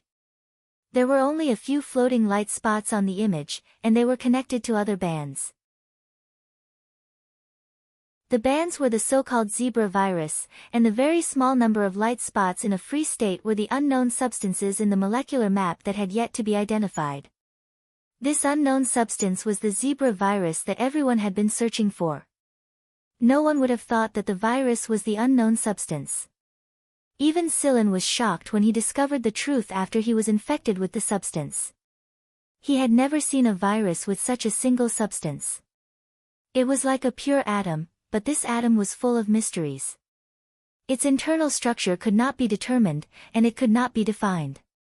Even if such a substance was found and the zebra virus was found, the next step would be even more difficult to solve. For the researchers of the zebra virus, it was like charging electricity for a long time. They were ready to use all their energy on the target, but in the end, they found that the target was an insulator. More importantly, this substance could penetrate the protective suit. Scylla reprogrammed the sample collectors with a new set of procedures and detection methods. Hui Mao would track these sample collectors and guide them to the correct path of detection. 2 hours later, Scylla got the results. Other than this place, there was no free original substance at all. The free state of this original substance was not stable, and it would quickly attract other needed elements to the stable state of the virus to synthesize. In a relatively short period of time, it would go through a primary mutant, intermediate mutant, and then a relatively stable, advanced mutant. However, although the advanced mutant was relatively stable, it was only relative. They would undergo subsequent mutations according to the different conditions in the host's cells. Because there were too many advanced mutants, everyone called the relatively stable virus mutants after the intermediate mutant as advanced mutants. What are you going to do?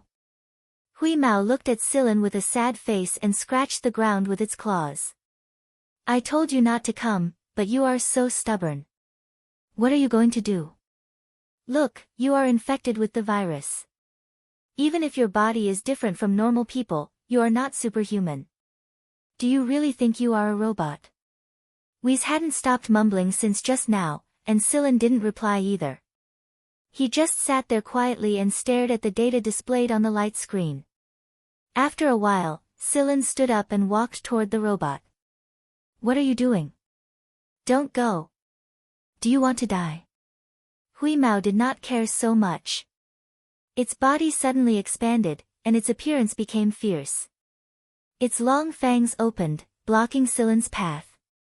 Scylla let out a sigh before walking over and rubbing the gray cat's enlarged head. He said, I'm going to look for the cause and see if I can find a solution. If I go back like this, then I'm dead for sure. Hui Mao's big ears flicked, and its round eyes stared at Scylla. It hesitated. Are you serious? Of course. I don't want to die. I will go with you. As soon as he said that, Hui Mao shrank again. This way, it would be more resistant to the virus. Scylla brought Hui Mao closer to the source. Because of the observation method from before, Hui Mao showed Scylla the ultramicroscopic image in its eyes. The closer they got to the source, the more pathogens there were. Without a doubt, this was the source of the zebra virus. Passing the robot standing there, Silen walked toward the core. The measuring device in his hand was no longer working. This substance seemed to be able to affect the operation of machinery. It could be called a supervirus. Not only could it infect organisms, it could also affect machinery. Hui Mao squatted on Silen's shoulder. The closer they got to the core, the more difficult it was for Hui Mao to move. Even in its organic form, it was still greatly affected. It could only rely on Silen to move. To be honest, Silen wasn't completely unaffected. Although the biochip embedded into his genes wasn't a pure mechanical substance, it still gave him a feeling similar to the one Whis was experiencing. The distance of less than 50 meters felt like he was running 50,000 meters with obstacles in his way. When he reached the core area, Silen discovered that there was a basement here. It was very well hidden, and since this area was a remote area, it was also a heavily infected area. No one would come here, so it was no wonder that no one had discovered it until now. He found the entrance. It was not big, just enough for one person to go in and out. Silen slid down and put on the night vision goggles. It was completely dark down there. Silen did not dare to use the light. He was afraid that there were substances that could not be exposed to light. Some special departments in the military would also have similar professors in their training. This was because the places they were assigned to were very special. There might be some substances that could be easily decomposed when exposed to light.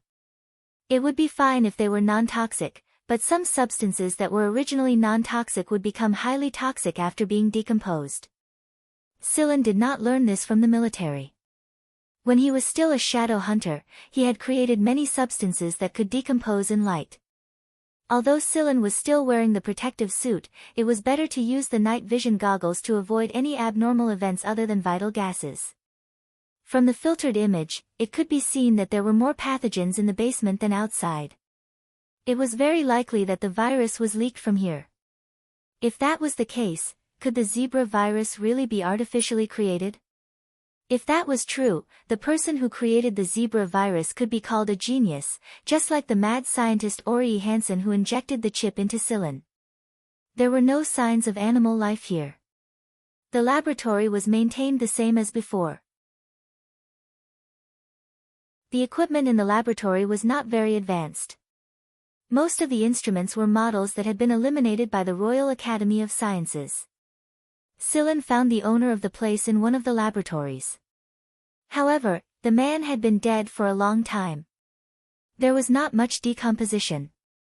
People who died from the zebra virus would not decompose so quickly. The man looked like a mummy with a zebra crossing drawn on it. Silen speculated that he was the first victim of the zebra virus and the first person to die from it.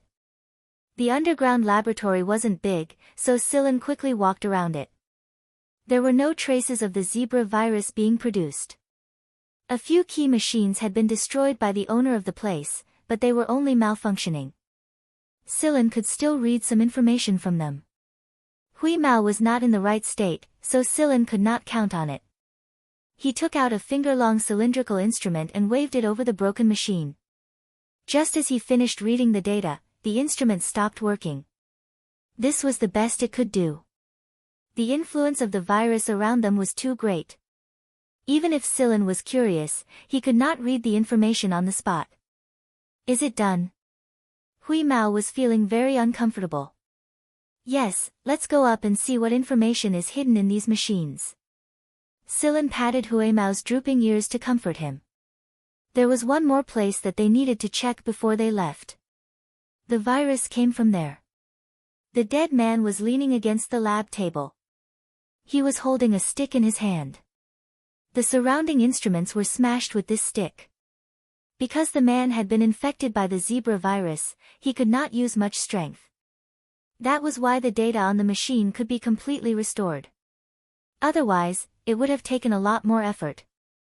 The man was lying there, looking at a spot. It was a wall. Silen walked to the wall and knocked on it. After confirming a spot, he used a knife to pry it open. Just as he made a crack, Silen's vision went black, and he fell to the ground. Silen, what's wrong? Hui Mao raised his paw to pat Silen. It took a long time for Silen to recover. Earlier, his vision had been dark, and he could not see what was shown through the night vision goggles.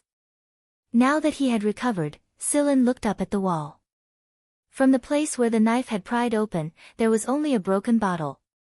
As for the thing inside the bottle, Silen rubbed his head, feeling very uncomfortable. Did the thing go into your body? Hui Mao asked with a trembling voice. Silen knocked his head. I think so. Hui Mao wanted to cry. In the end, Silen moved out step by step. He seemed to have lost his sense of balance.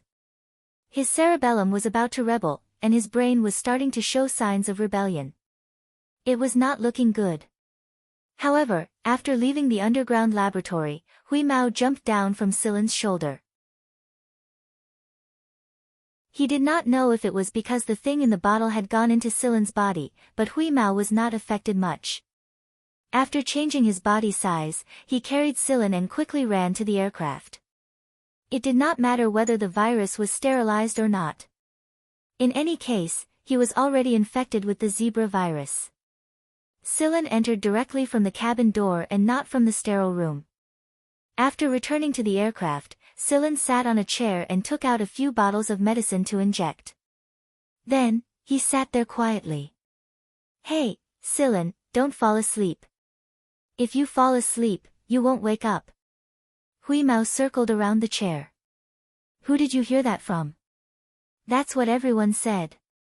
Alright, I'll rest for a while. Don't disturb me. You'll wake up after falling asleep, right? Of course. Lying turns into shit.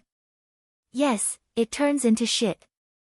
Hui Mao jumped onto a nearby table and squatted down to stare at Silen. After thinking for a moment, he ran to the communicator on the aircraft and contacted Guan Feng. Guan Feng was in the middle of a meeting, and an urgent report had panicked everyone in the RAS. The Flaming Eagle Fulvig family's princess had been diagnosed with the zebra virus 3 hours ago. If it was just a trivial matter in the 11th star region, they could delay it for a while. But now that the royal family of one of the 3 kings was involved, the RAS could no longer shirk their responsibilities. The president of the RAS had summoned all the senior executives. I don't care what you are doing or where you are right now, don't even think about shirking your responsibilities. Therefore, Guan Feng reluctantly returned to the meeting room and sat down. He didn't understand. He knew nothing about viruses, so what was the point of sitting here and listening to these people bullshit about shirking their responsibilities? In the past, he used to parade around with the title of an academician as if he was afraid that people wouldn't know that he was a highly respected and knowledgeable person. But now he was completely wilted and couldn't come up with an effective solution even after a long time had passed. Guan Feng was only here to make up the numbers, so he didn't pretend to be patient and gentle anymore. Instead, he sat down and listened to these professionals bullshit. At the same time, he wondered what was going on with the little bastard and why he hadn't contacted him for so long. Guan Feng's communicator rang while he was lost in thought. This time, it wasn't a video call or an audio call. It was a few lines of text. Great teacher Guan Feng, this is Wheeze. Silen has been infected with the zebra virus and is asleep right now. Please don't let me disturb him. Guan Feng's mind exploded when he saw this line of text. At the same time, he slammed the table reflexively. Slap. A loud slam on the table interrupted the president of the Royal Academy of Sciences, who was in the middle of giving his speech.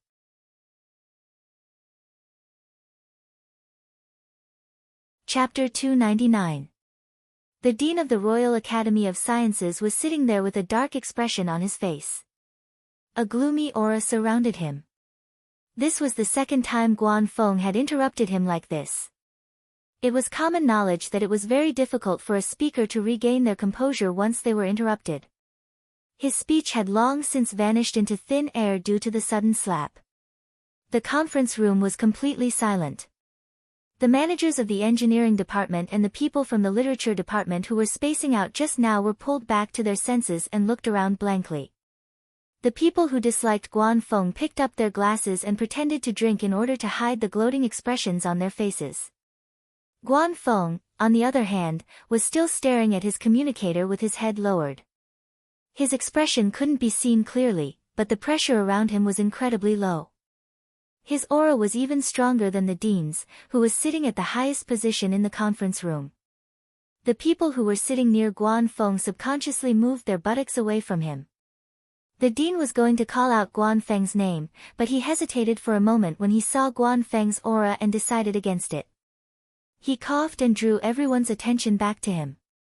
The situation is very urgent right now, but if you have urgent matters to attend to, you may leave.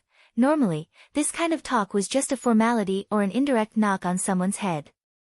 However, Guan Feng stood up and walked out of the conference room before the dean could finish his sentence.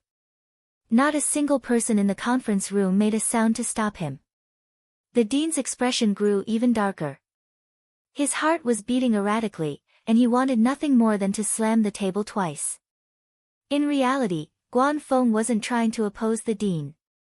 He just wasn't paying attention to what the dean was saying at all. He was communicating with Hui Mao through encrypted text.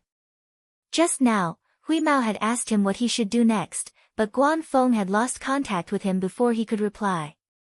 The failure analysis of the communicator showed that the other side was suffering from extremely strong signal interference and couldn't connect. That was why Guan Feng was in such a hurry. He didn't pay attention to what the people in the conference room were saying and walked out of the conference room to contact the others. He had to find Silin as soon as possible, or Silin was dead for sure. A person who was infected with the zebra virus and didn't receive any treatment would die very quickly.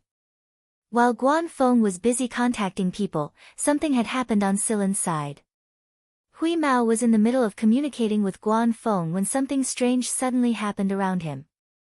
Almost all the electronic devices in the area were disrupted by this strange energy at the same time. After a series of bangs, all the machines around him were paralyzed, and a couple of precision detectors even exploded on the spot. All the hair on Hui Mao's body stood on end. He looked at Silin, who was sitting there with his eyes closed, as if he was facing a formidable enemy. This strange energy was coming from Silin. Silin wasn't in a good state either. The two substances in his body were in a state of scorching heat. The unknown substance that had rushed into his body was trying to forcefully assimilate and modify Silin's chromosomes, but the biochip that had been embedded into his chromosomes a long time ago wouldn't allow it to happen. If the unknown substance won, then Silin would turn into a pure humanoid virus body. If that happened, then Silin could no longer be considered a person. In fact, even his consciousness would disappear. The invasion signal his brain felt was pretty strong. Right now, Silin was adjusting the biochip inside his body to fight for sovereignty with the unknown substance, or to chase the invading unknown substance out again. The strange energy that had appeared out of nowhere was none other than the energy ripples produced by a round of battle. Hui Mao stared at Silin like a statue. He could sense Silin's vital signs, and they were still strong. He hadn't declined because of the virus, but two different colored stripes had appeared on Silin's face. One was black, and the other was white. Moreover, the boundary between the two colors was fairly clear, unlike the other infected, where the stripes were blurry. Silin. Hui Mao tried calling Silin's name, but he didn't get a response for a long time. Hui Mao was about to move closer and poke Silin a couple of times when he suddenly sensed something. He immediately jumped up and grabbed Silin by the back of the collar and dragged him out of the room. While he was dragging Silin, he accidentally bumped into a chair leg and a door frame a couple of times. Silin's forehead was bleeding from the impact. "I'm sorry, but the situation is urgent. I can't care so much. Don't blame me when you wake up," Hui Mao said in his mind. After dragging Silin out, Hui Mao didn't stop. He ran away from the spaceplane, and not long after, he heard an explosion from behind him. The spaceplane had exploded. Due to the abnormal energy disturbance, all of the spaceplane's settings were seriously messed up. Even its alarms were disabled and unable to sound a warning. The reason why the gray cat dragged Sillin out of the spaceplane in a hurry was because it sensed that the spaceplane was about to explode. That was close. Huimao let go. He looked at Sillin, who was lying motionless on the ground with his eyes closed. He then looked at the wound on Sillin's forehead. The strange thing was, even if Sillin was cut by a knife, he would recover very quickly. But now, with just 2 bumps, it was just a scratch. There was no sign of scab forming, and the wound was still bleeding. What should I do? Huimao panicked. It didn't have a communicator right now, and Sillin's communicator couldn't be used either. It couldn't contact anyone on its own. After thinking for a moment, Huimao tilted its head and pricked up its ears to listen to the movements in the distance. Then, it picked up Sillin's collar again and moved toward the direction where the sound of gunfire was the least. In fact, it would have been more convenient to carry a person in its current form, but Sillin's body was very strange right now. If the person lying here wasn't Sillin but someone else, it wouldn't even spare them a glance, even if it was Guanfeng. That substance had a huge effect on mechanical intelligence and organic life forms. After some consideration, it was still easier for an organic life form like this. That was why it could only drag Sillin with its mouth in the form of a kitten towards the direction where there was less gunfire. A few more wounds appeared on Sillin's body along the way. They weren't deep, but they didn't show any signs of scab forming at all. Huimao made sure that Sillin didn't run into any big rocks while running. If he did, it couldn't guarantee that Sillin wouldn't die from excessive blood loss when he woke up. The thought that Sillin might not wake up made Huimao anxious. It wanted to scratch its paws, so it left very obvious scratches on the ground when it ran. It finally dragged Sillin to a relatively calm place. The buildings here were already riddled with holes, and there were still flames and thick smoke coming out of many places. The smell of all kinds of burnt substances filled the air. Huimao didn't have time to think too much about it. It checked the network around it and found that it was still in a terrible state. The network was completely cut off, but it could still check the operation of the machines and know what kind of machines they were running. The good thing was that the energy fluctuations from Sillin's body had calmed down, so Huimao could check the operation of the machines in this area more clearly. Suddenly, Huimao's ears twitched. It found a few medical equipment and a dozen patients there. There were also people in charge of simple injections. Okay, that's the place. Huimao dragged Sillin closer to the place. At the same time, it was careful not to attract the attention of the people hiding in the ruins with guns. Those people didn't look like good people, and they were very murderous. The place that Huimao chose was underground. Many buildings on the surface had been bombed out of shape. Some people felt that they couldn't survive, so they wanted to drag more people to hell with them before they died. There were quite a lot of people like this. In their despair, they vented their anger by shooting and killing ordinary people. The army was gone, and the government was long gone. The world was really chaotic and desperate. People who wandered between death and madness were wavering, perhaps waiting for someone to make a decision for them. Due to the collapse of the network and the destruction of many electronic devices in the gunfire, this underground rescue point could still exist for a long time. In the past, without a high-end shielding device, it was absolutely impossible to hide for a long time with a thick stone slab that was only coated with some simple isotope material. There were some animals that were dead or not far from death. There were pets and wild beasts. Whether they were struggling at death's door or had been dead for a long time, they were all abandoned there. The people walking around with guns wouldn't even look at them. Maybe they would shoot again on a whim, turning the animals that were still breathing into sieves. Finally, it dragged Sillin to the place. Huimao didn't immediately drag Sillin into the building. It wanted to see what was going on inside and find a better way to get the people inside to treat Sillin. Even if the treatment was useless, it was much better than the bleeding. After hiding Sillin in a corner, Huimao ran into the building. It could detect the layout of the basement under the building, and it knew where the entrances and exits were. It found an entrance that was blocked by a thick stone slab. The gray cat was just about to force the stone slab open when its ears perked up when it heard movement inside. It retreated and hid behind a broken cupboard to observe the person who had come out. It was difficult to hear the voices behind the stone slab, and most people couldn't hear them at all. Wheeze, however, could. It was two girls, one old and one young. The older one was around 20 years old, and the younger one was no more than 10 years old. Judging from their faces, they had been infected with the zebra virus since a long time ago, and the two colored stripes on their skin were more obvious than usual. They could still move a little right now, but it would probably be difficult for them to do so in the near future. They looked a little ragged, but their eyes were still bright. Hui Mao had animal instincts, and it could tell whether a person was trustworthy or not from their eyes. They weren't bad. They probably wouldn't do anything that would incur the wrath of the heavens. Hui Mao had already confirmed their character, but Hui Mao was hesitating about how he should make them drag Silen into the building. Should he just jump out and say it? That didn't seem like a good idea. Silen said that all animals that could talk were rare in the Mist Bodhisattva Empire. It wouldn't be good if something bad happened because of this. Should he drag Silen over here? What if they refused to save him? What a pain in the ass. God knows what it hated the most was trying to figure out the minds of humans. Humans were too complicated, and even now, it hadn't fully grasped their thoughts. It would rather figure out how to pry open someone's storage cabinet like that Miantuan chameleon. While Hui Mao was thinking hard, the girl carefully walked out of the building and exclaimed, "Ah, a puppy." Wheeze followed the little girl's gaze and looked towards the direction she was looking at. There was a small pet dog that had been shot in its body lying next to the building.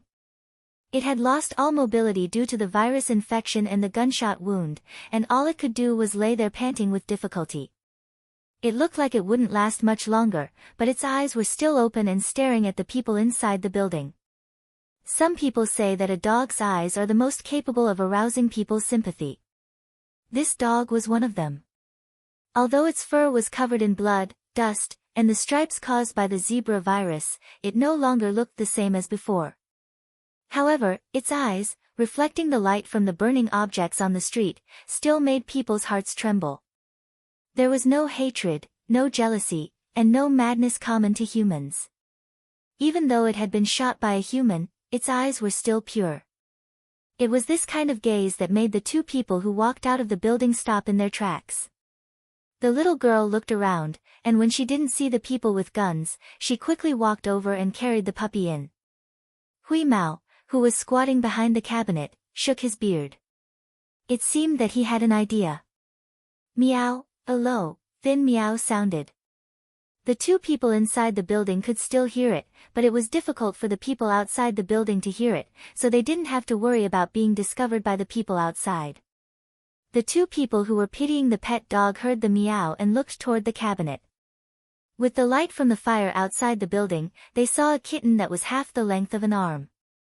Its ears were drooping, its tail was drooping, and its body was close to the ground, as if it was difficult to take another step. Its eyes were filled with endless sadness. Meow. It was another weak meow like a mosquito. It was really sad to hear it, and it made people cry. It's a kitten. The little girl walked toward Hui Mao with the pet dog in her arms. She squatted down and looked at the kitten that was crawling over. Hui Mao walked to the side of the little girl who was squatting down, tilted his head, and rubbed along the little girl's outstretched hand. The soft touch made the little girl's heart soften all of a sudden. "Sister, can I take them down?" The little girl looked at the other person. After thinking about it, the woman was also affected by such a cat and dog, especially the cat's eyes that were filled with strong expectation and sadness. Her eyes became hot, and she nodded. Originally, they came out to find some useful items, especially food, under the cover of the night. They didn't expect to meet these two animals. "Bring them in first," the woman said. If these two animals were left here, they might be shot into sieves by those extremists at any time. Okay. The little girl hugged the little pet dog in her arms and freed her hand to carry Hui Mao. "Let me do it," the woman said as she came over, intending to carry Hui Mao into the basement. But before she could touch it, Hui Mao bit the little girl's trouser leg and pulled it to the side. Children's empathy was the strongest, so they had to start from the young. Adults had too many thoughts, and the matter would probably be ruined if they pondered over it. Hui Mao understood this point. "Sister, what is it going to do?" The little girl looked at the woman and asked.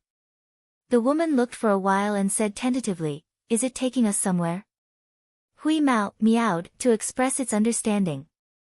The little girl looked at Hui Mao and asked, "Where are you taking us?" Hui Mao bit the little girl's trouser leg again and pulled it to the side. "So annoying, should I say something?" After hesitating for a while, the woman touched the little girl's head. "You carry the puppy in first, I'll take the kitten to see what's going on." The little girl shook her head. "I'll wait for you here." "Be good, go down, it's too dangerous here." Seeing that her sister was so determined, the little girl pursed her lips and carried the puppy into the basement. "Sister, be careful." "I know, go in quickly." After the stone door was closed, the woman squatted down and touched the soft-looking Hui Mao's head, and asked softly, "Kitten, where are you taking me?" Seeing that the woman had decided to follow, Hui Mao was so happy that he forgot his manners, turned around, and ran out quickly. The woman was speechless. "Where's your softness?" Seeing that the woman didn't follow, Hui Mao turned his head and looked over in confusion. Seeing the surprise in the woman's eyes, he came back to his senses and knew that he had gone too far, so he walked over and rubbed against the woman's hand, hooked his tail around the woman's wrist, and pulled her in one direction. Although he was too surprised by the cat's two completely different behaviors, he also admired the cat's intelligence. But just to be on the safe side, she touched the gun at her waist and the knife in her sleeves. After confirming that they were safe, she looked at Wheeze and said, "I'll let you go for now, but you better not lead me to the rioters." Hui Mao shook his head hard. Seeing that Hui Mao was looking at her nervously, the woman asked again, "Is your friend or master injured?" Hui Mao nodded again. Standing up, the woman smiled and said, "Take me there, but I'm not sure if I'll let him into the basement." Meow, Hui Mao took the woman to Silen's side. It wasn't a long distance, but the woman found that the cat was really too smart, and even good at hiding. She didn't notice that someone was coming, but the cat found out in advance, lowered its ears, and hid behind the ruins, and even used its tail to signal that someone was coming. After the man with the gun walked past, the cat continued to lead the way. Finally, the woman was taken to Silen's side. After checking Silen's injuries, the woman confirmed that the external injuries weren't serious, and he would be fine after some simple treatment to stop the bleeding. The woman took Silen to the basement. The little girl was happy to see that her sister came back safely, but she was shocked by Hui Mao, who was jumping up and down. After listening to her sister's explanation, the little girl kept praising Hui Mao for being smart. But the cat didn't care about the praise anymore. It was paying attention to Silen's body condition. His vital signs were a bit messed up. How impatient. There were some simple hospital beds in the basement that were pieced together from different items, but it was better than nothing. While treating Silen, the woman noticed that the wounds on Silen's body weren't deep, and they didn't look serious, but they just couldn't stop the bleeding. Strange, all the other basic tests were normal, so why couldn't he stop the bleeding? While Hui Mao was pacing around the dark basement anxiously, Guan Feng had contacted Black Viper's men to search for Silen. They couldn't detect Silen's spaceplane from afar, so they could only send robots to search for him.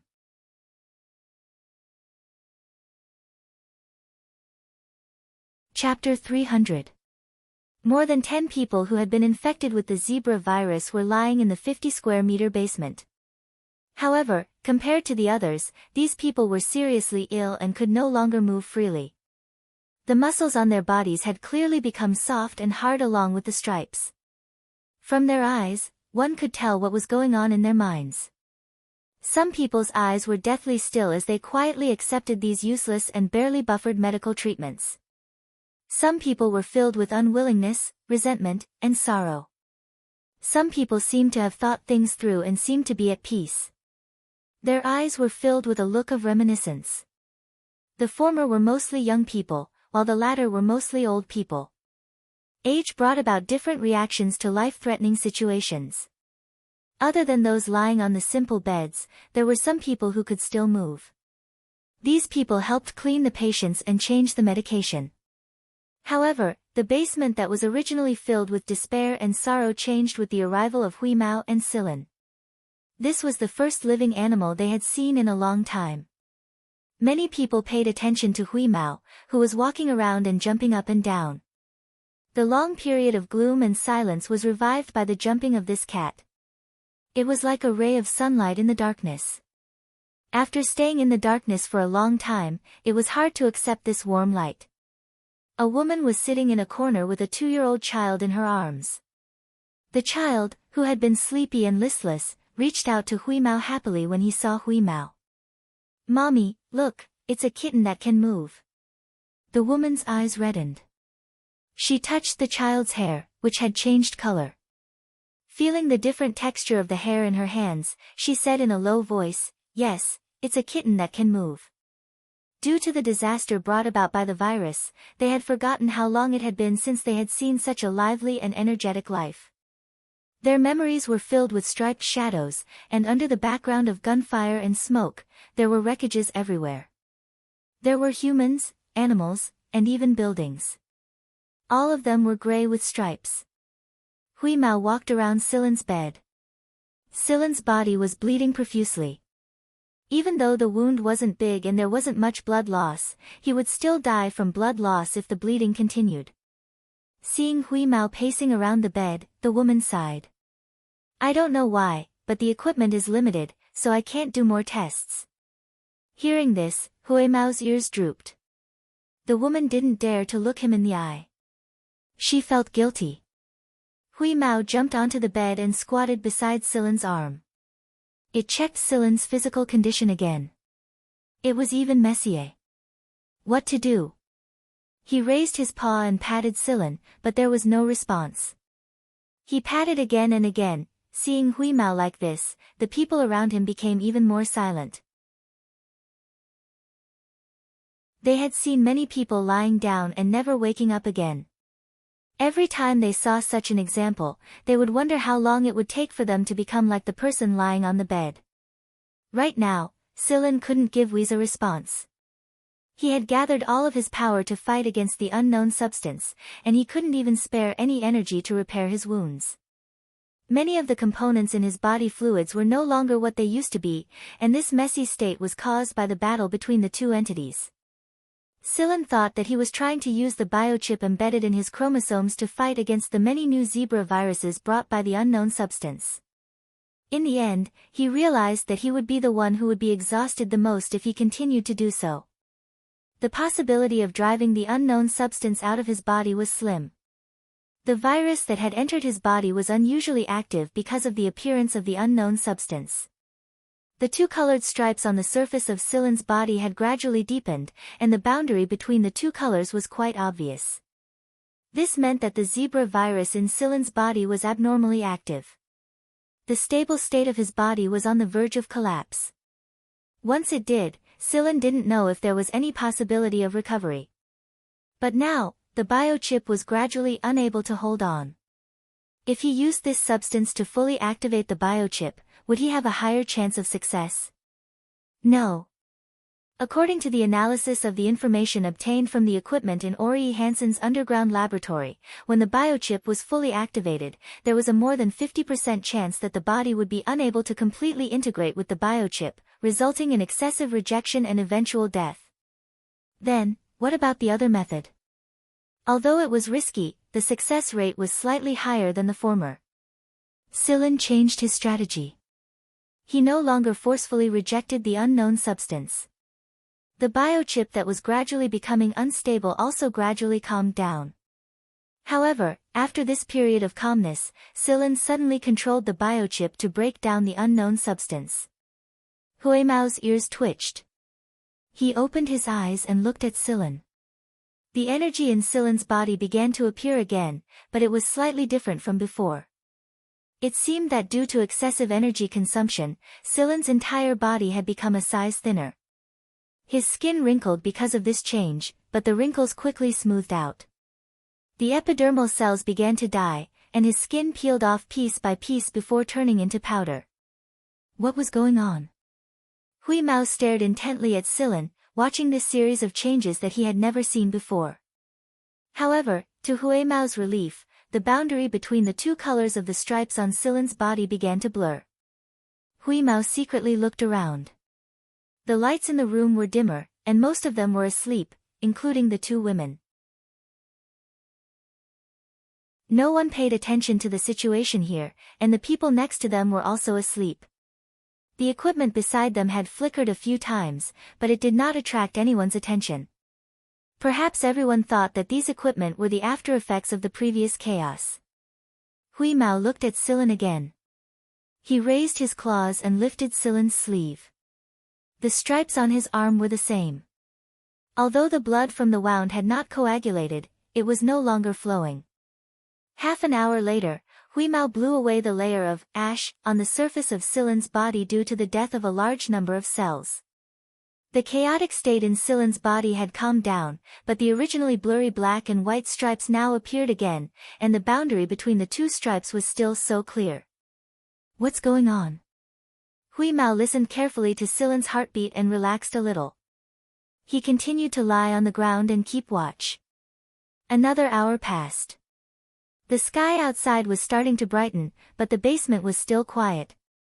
Silen opened his eyes and turned his head to see a pair of cat eyes staring at him. He moved his fingers a little uncontrollably, but he recovered very quickly. He raised a hand and pinched Hui Mao's ear, communicating with a machine language that only the two of them knew and no one else could hear. "Where are we?" Silen asked. Hui Mao told him what had happened earlier, and hurriedly asked about Silen's current condition. He also asked if he should contact Guanfeng and have them send someone over. Silen shook his head. After relaxing his muscles, he propped himself up on the makeshift bed and sat up. With his eyesight, he could see the place very clearly. A few people who hadn't fallen asleep vaguely saw that Silen didn't react at all when he sat up. In their minds, even if an infected person could sit up right now, he would die very soon. It wasn't surprising at all. Not far away, Silen saw the dog lying on a small operating table. The dog's gunshot wound had been treated, but it could only lie there. Even breathing was difficult for it. There was a glass of water on the cabinet next to him. Silen poured himself a glass of water and drank it. Then, he found a bag of compressed biscuits. Although the workmanship was rough, it could still save him a little. In order to get rid of the unknown substance, Silen felt like he had lost a month's worth of weight in a short period of time. Originally, Silen had planned to treat the unknown substance gently, decompose it step by step, and then eliminate it. Who knew that he would seize an opportunity in the end? After the unknown substance was decomposed, it became a balancing force that stabilized the chip, and embedded itself into the biochip on the DNA chromosome, causing the chip to change. What made Silen happy was that during this embedding process, the chip was completely activated. Under the effect of the decomposed unknown substance, it was unusually peaceful. In other words, Silen had absorbed the substance that produced the zebra virus for his own use. It was exactly because of this that Silen was able to better understand this new virus. Most of the time, naturally formed life forms were much stronger than artificially modified ones. The same was true for viruses. In fact, the most dangerous viruses weren't the viruses in the secret research institutes, but the unknown viruses that hadn't been discovered yet. This virus was definitely not artificially created. It was a new life form, a new virus. It didn't appear in the form of DNA or protein like other known viruses, but in the form of this unknown substance. The unknown substance that entered Silen's body allowed the zebra virus to appear. Now, without this substance, the zebra virus would no longer appear. As for the so-called mutants, Silen could analyze the interaction between the chip in his body and the unknown substance to find the best solution. Taking advantage of this time, Silen looked at the contents recorded by the scanning machine in the underground laboratory where the substance was discovered. The whole story of the discovery of the substance and the origin of the zebra virus were recorded. He was a depressed researcher. He had only accidentally discovered the material that fell from the meteorite and brought it into the laboratory. However, it didn't take long for him to discover that he was infected with the virus. After discovering it, the person didn't immediately report it. Instead, he set up a trap with a hateful thought. The people who died on the planet discovered by the patrol team were the victims. Through the records, Silen knew that the researcher contacted 7 people. In other words, in addition to the 5 people who had been discovered, there were 2 more people. These 7 people were the carriers that spread the virus from one planet to another. This was a revenge incident. "Hey, you're awake," the woman who brought Silen over said. Silen put away the scanner without a trace and smiled. "Thank you for bringing me in." "Don't thank me. If you want to thank someone, thank your cat. We really couldn't help much." The woman looked at Silen and found that the small wounds had healed, and even the marks had faded. However, she didn't ask directly. She had seen many people with special physiques. Silen walked a few steps and stretched. If it weren't for the stripes on his face, people would think that he was a normal person who hadn't been infected with the zebra virus. "Anyway, thank you for bringing me here." The woman smiled bitterly. "This is all I can do. I know that everyone is going to die, but I still want to do something out of habit. Come, I'll take you to eat some hot food." There was a small compartment in the basement that was used to store hot food. Here, the woman scooped a bowl of porridge for Silen. This was the only simple food in the basement. Silen drank a large bowl. Although it wasn't much, he still felt hungry. However, he realized that there wasn't much food in the basement, so he didn't ask the woman to make more after he ate some. It was already dawn outside, but no one dared to go out. They were afraid that they would be beaten into a sieve. Hui Mao was also very hungry, but it was picky and didn't eat this kind of porridge. Silen pinched its ears and told it that he would make food for it after they went out. While they were resting in the cubicle, Celine chatted with the woman for a bit. He learned that the woman was a doctor, and the school she went to was not a good one. Her family's financial situation was limited, and she did not have any particularly outstanding talents. She had always been unknown. However, it was precisely this ordinary and inconspicuous doctor who still carried the word, medical ethics, in such a difficult situation. What about those so-called celebrities in the industry? This disaster had taken away many people, including her family. Now, only she and her cousin, the little girl that Hui Mao pretended to be pitiful, were left. "It will be fine. There will be a turn for the better soon," Silen said. The woman just smiled and didn't answer. They had been looking forward to the so-called turn for the better for too long, but the final result was always disappointing. Now, she was numb with disappointment. She only relied on the remaining medical ethics to support herself. She didn't give up. She was motivated to keep those people alive for one more second. Of course, she wasn't stupid. She had her own standards. There were some people she didn't dare to bring in. She didn't trust them. If this place was exposed, everyone here would die. After talking for a while, Silen took out a tube of medicine. It was a broad-spectrum medicine that he had made in the past. Although it couldn't completely cure the symptoms of the zebra virus, it could play a role in alleviating it. "Try this medicine. There's hope if you can delay it for one more second." The woman took the medicine and thanked him. She didn't doubt the medicine. After all, at a time like this, it didn't matter what medicine it was. She would give it a try if she could. When the woman heard that Silen wanted to go out, she gave Silen a gun. Silen refused. The gun would be more useful in their hands. After Silen promised not to tell the rioters about this place, the woman opened the basement door for Silen and let Silen out. It was still gray outside, and the air was filled with an unpleasant smell. There were some people sitting on the rubble with guns. They were the kind of people who chose to go crazy in their despair. Sillin and Huimao didn't choose to clash with them. Now wasn't the time. Their top priority right now was to contact Guanfeng. After leaving the city and arriving at a remote place, Sillin took out his communicator and contacted Guanfeng. It didn't take long for the communicator to connect. Guanfeng stared at Sillin's black and white face through the holographic image on the communicator's screen. He opened his mouth a few times, but couldn't utter a single word for a very long time. While Guanfeng was silent, Sillin told him his idea. He wanted to research the zebra virus medicine here, and he asked Guanfeng to send a robot to deliver the medicine synthesizer. Guanfeng refused. Some robots have already arrived at the planet, but they couldn't find you. Since you've come out now, I'll have them send you off the planet. I won't object to your research.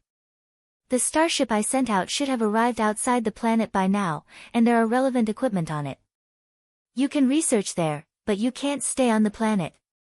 Sillin understood Guanfeng's meaning.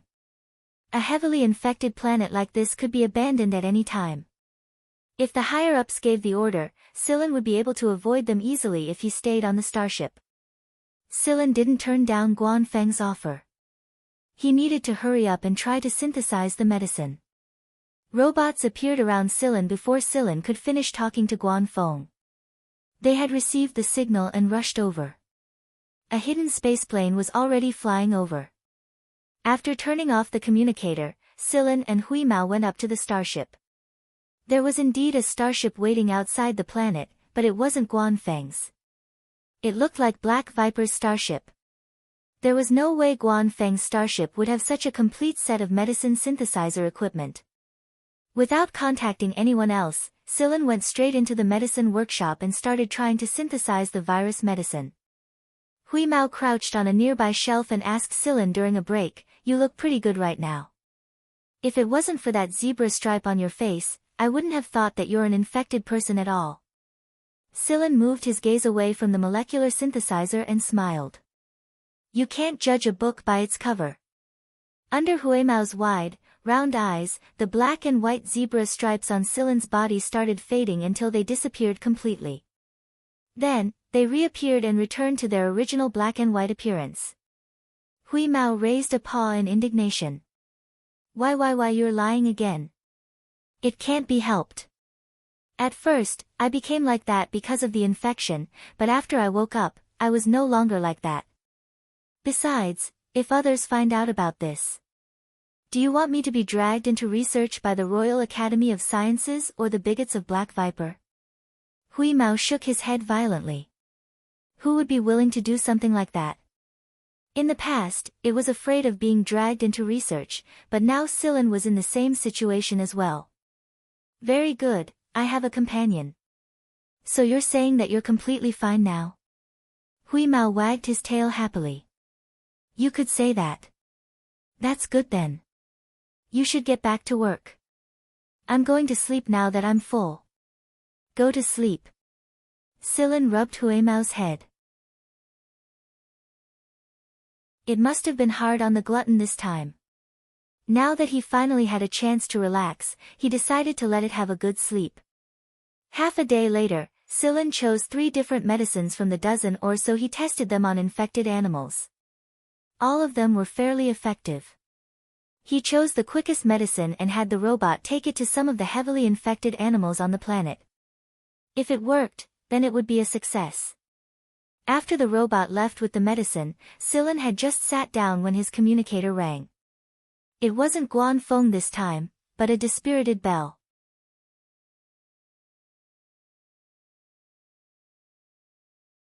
Chapter 301.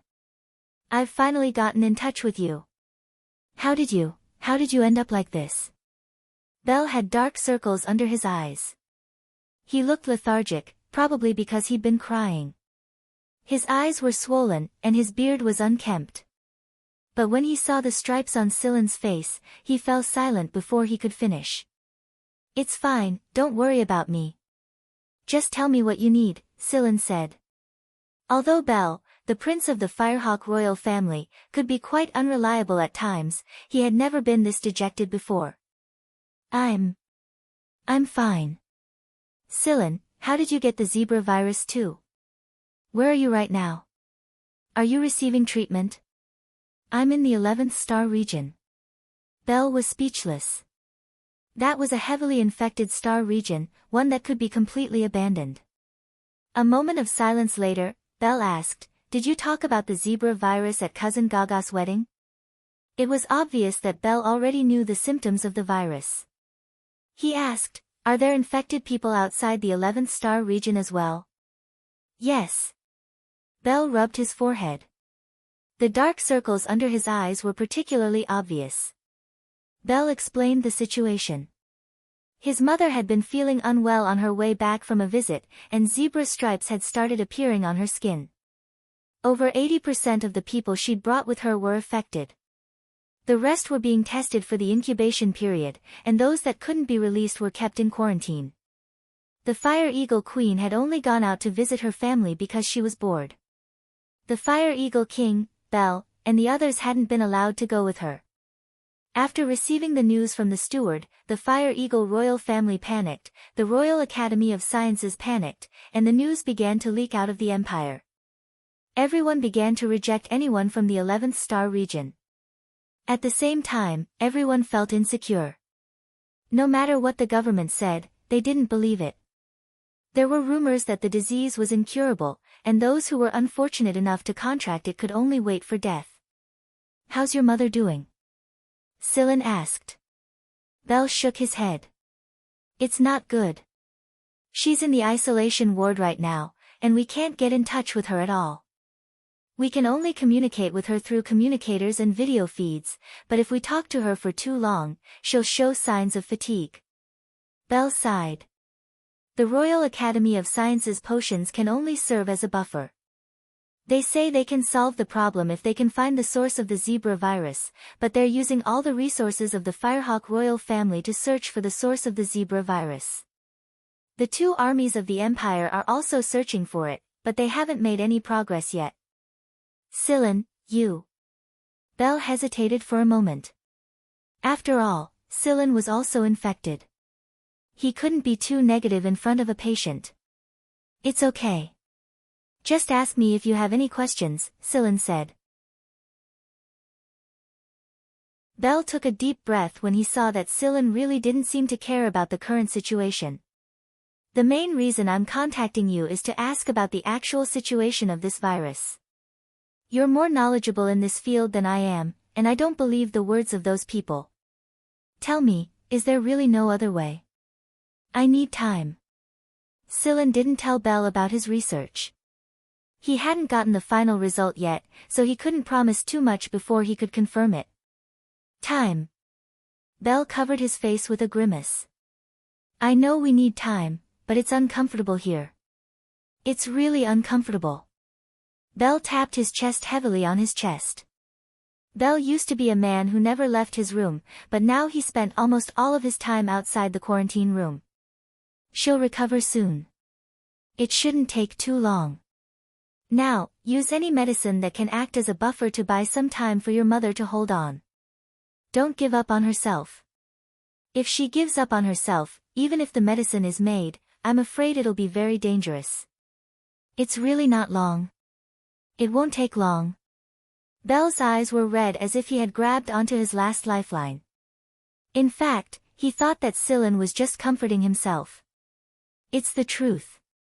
Don't tell anyone about me yet, especially the Jen family. Just wait for the news. There should be a solution very soon." After a pause, Sillin said, "I promise." Sillin adjusted the angle of the communicator and pointed it at Huimao, who was curled into a ball and snoring away.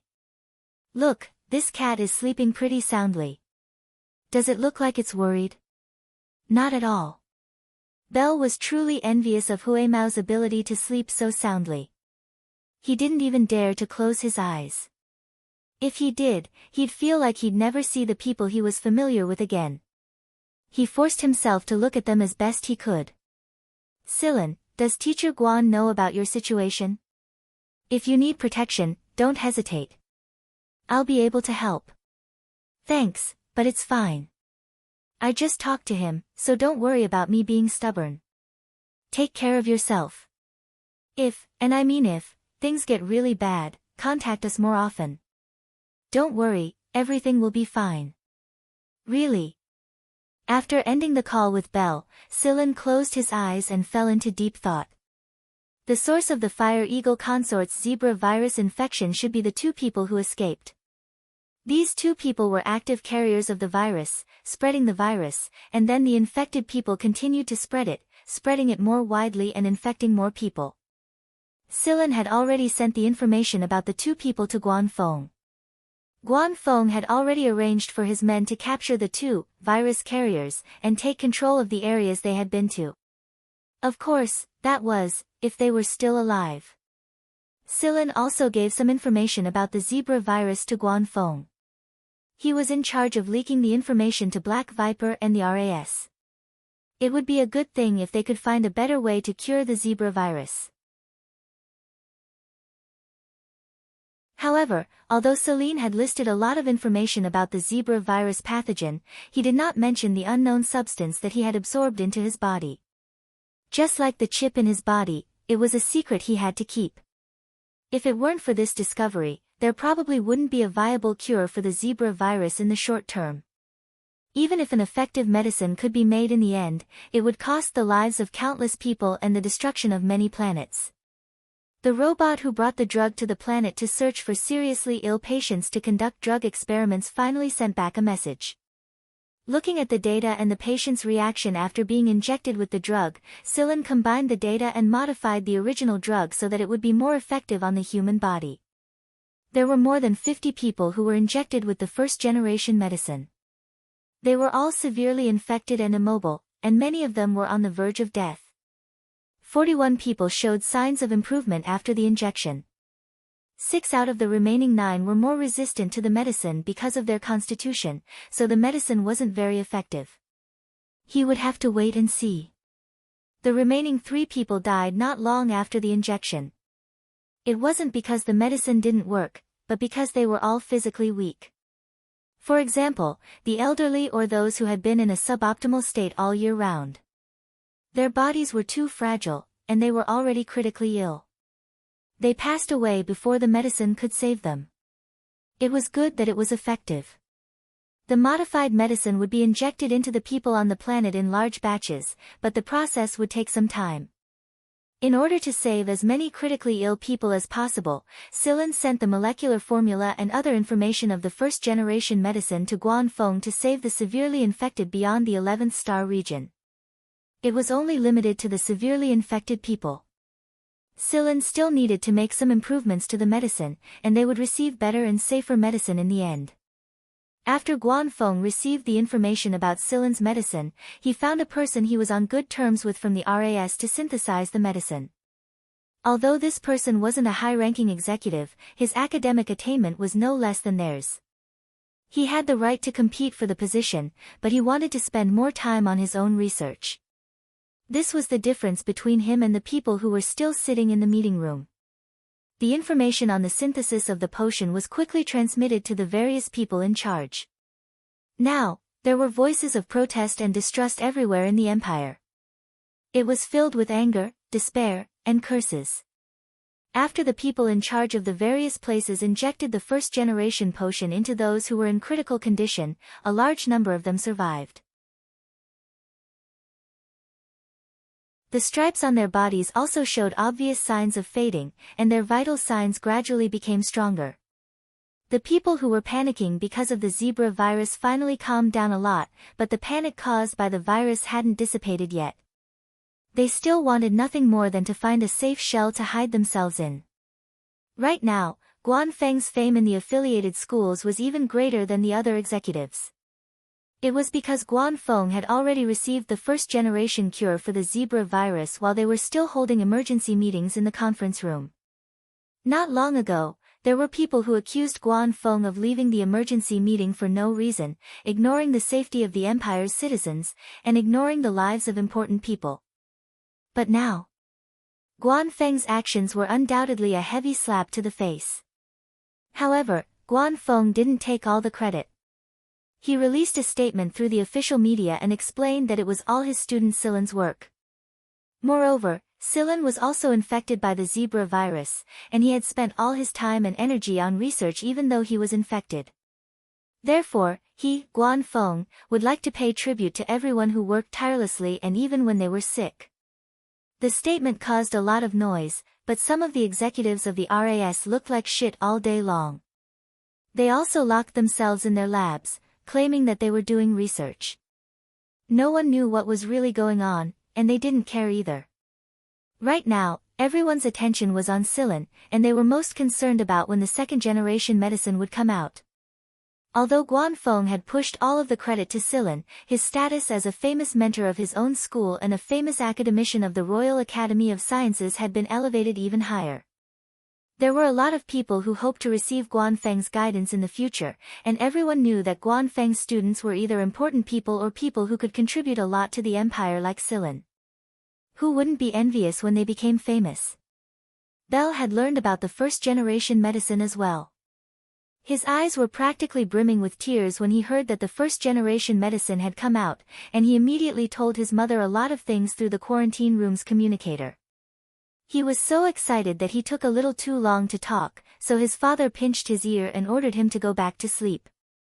After all, everyone had been guarding the quarantine room until now, and no one had slept a wink. They were afraid that the quarantine room would be gone by the time they opened their eyes again. After receiving the good news that the first-generation medicine was a great success, the Fire Eagle King sent Bell and the others back to rest.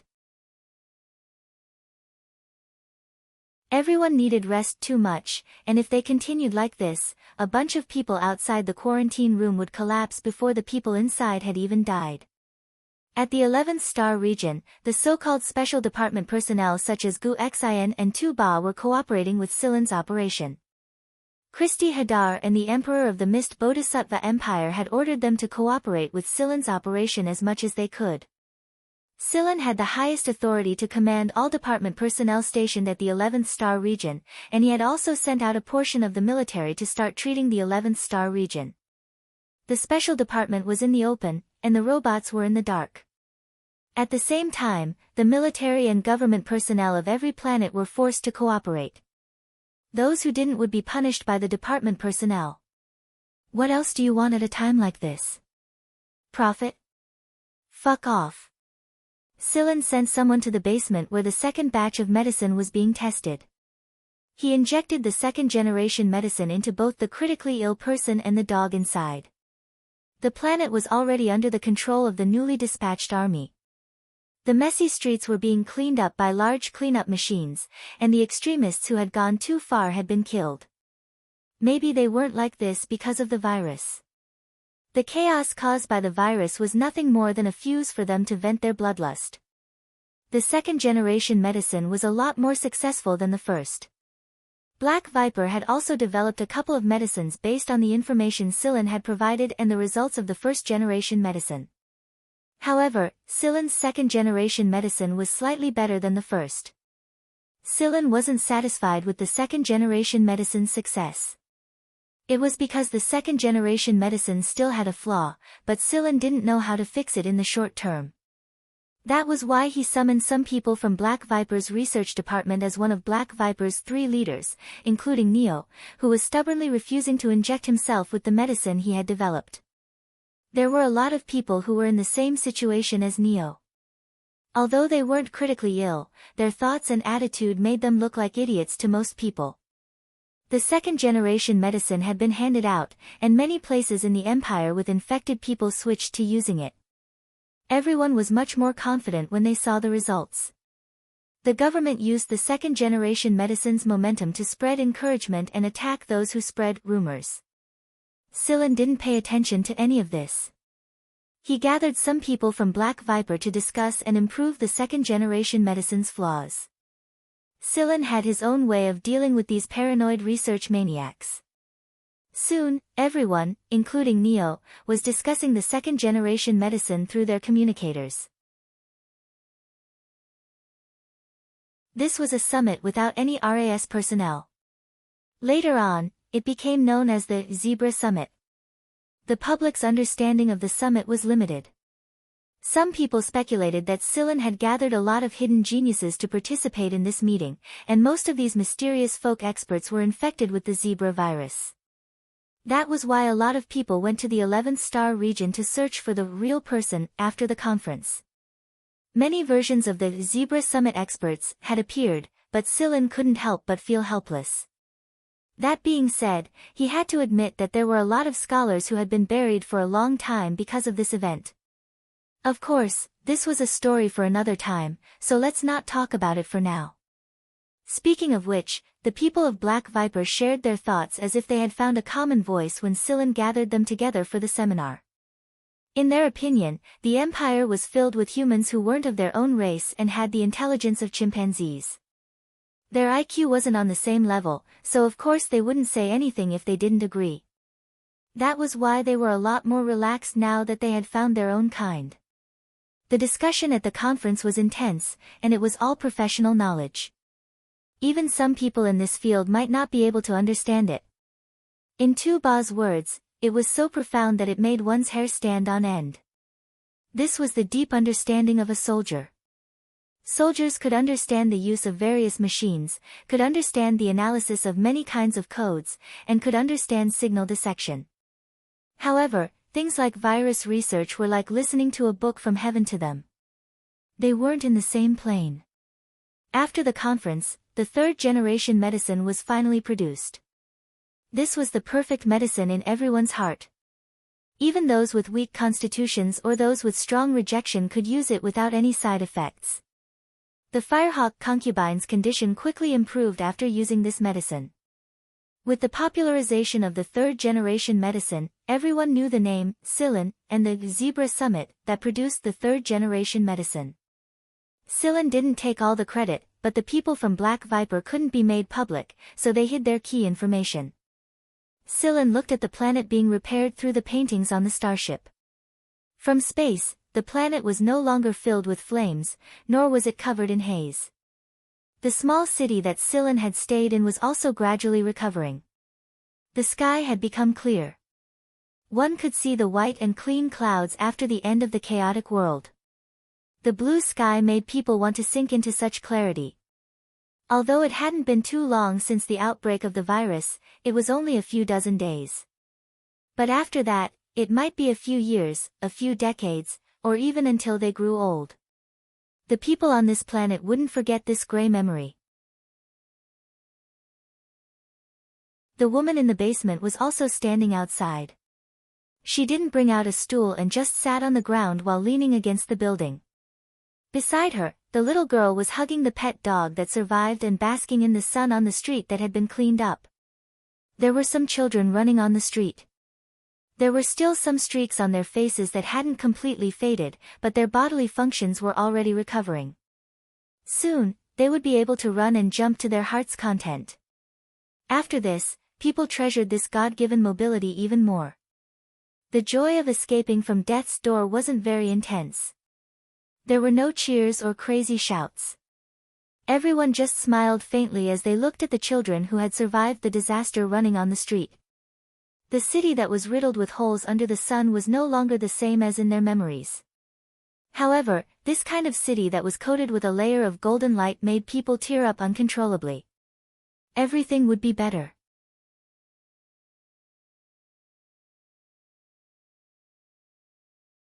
Chapter 302. The panic brought about by the zebra virus finally subsided. From the time the virus spread to the time when the drug was developed and the disease was brought under control, it did not take long, but it left a deep impression on many people. Be it the government officials who were as busy as a spinning top, the researchers who were infected during their research, or the people on the planet who were severely infected and almost wiped out, it felt like centuries of suffering. Scylla dropped his disguise after the third-generation medicine appeared. The black and white stripes on his body faded, and after learning that the Firehawk Queen and Black Viper's stubborn people were safe and sound, Scylla and Huimao left the 11th star region with Huimao.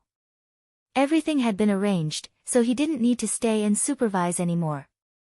On the planet Scylla once led, the woman and her younger sister began to rebuild their home together. The pet dog that had been saved was now able to run freely. It walked around the two of them, and from time to time, it would pick up a construction material and deliver it to them. It wagged its tail happily and looked very energetic. It wasn't just humans. Even animals seemed to have become a lot more enlightened after the disaster. During this time, the infected people who were brought into the basement came to thank the woman one after another.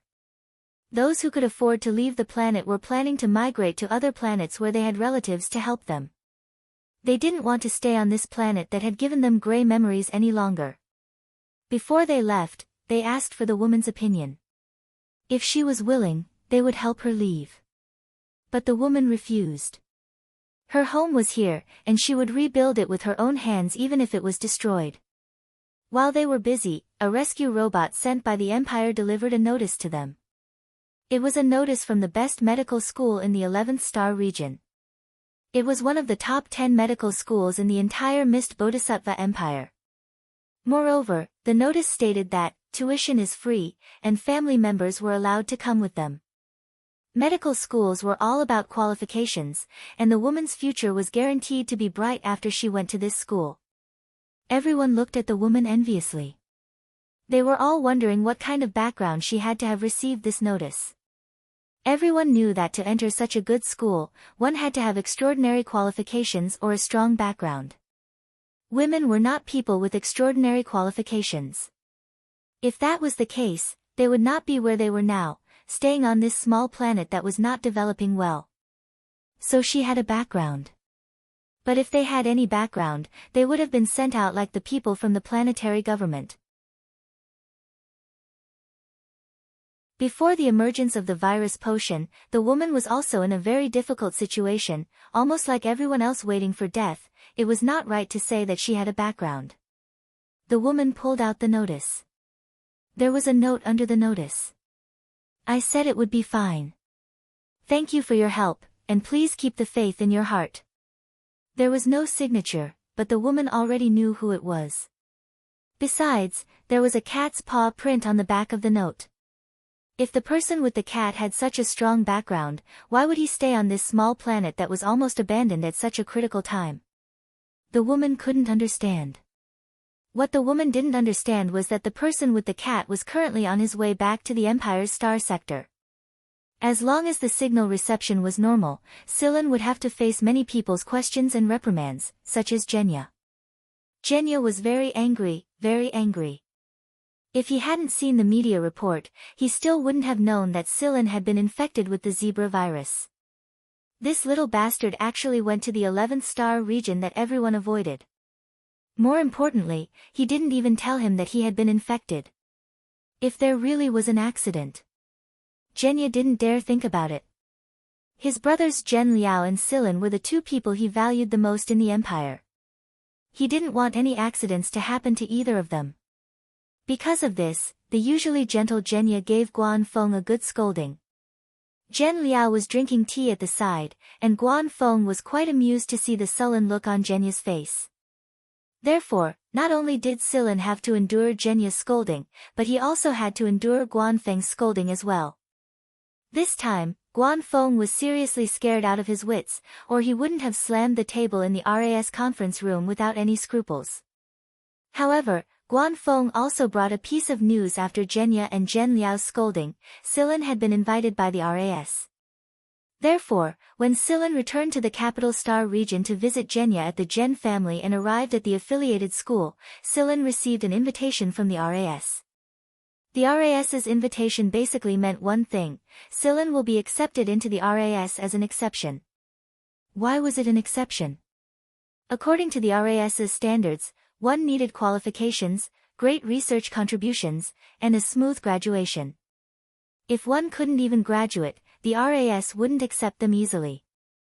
Therefore, many people were shocked when they heard that Silen had received an invitation from the RAS while he was still at AFI. But when they thought about Silen's great contributions this time, it was understandable that he would receive an invitation like this.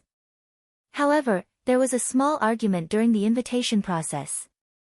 Silen's outstanding contributions to the zebra virus incident should have been awarded the title of Honorary Scholar of the Institute of Virology. However, some people objected the moment the question was raised. After all, Silen was Guan Feng's student, and Guan Feng wasn't a virologist. Silen's acceptance should have taken Guan Feng's situation into consideration. Otherwise, it wouldn't look good. It was true that a non-virologist mentor had taught a virologist student. That would have created a bad impression. However, when they asked Guan Feng about it, he didn't really care.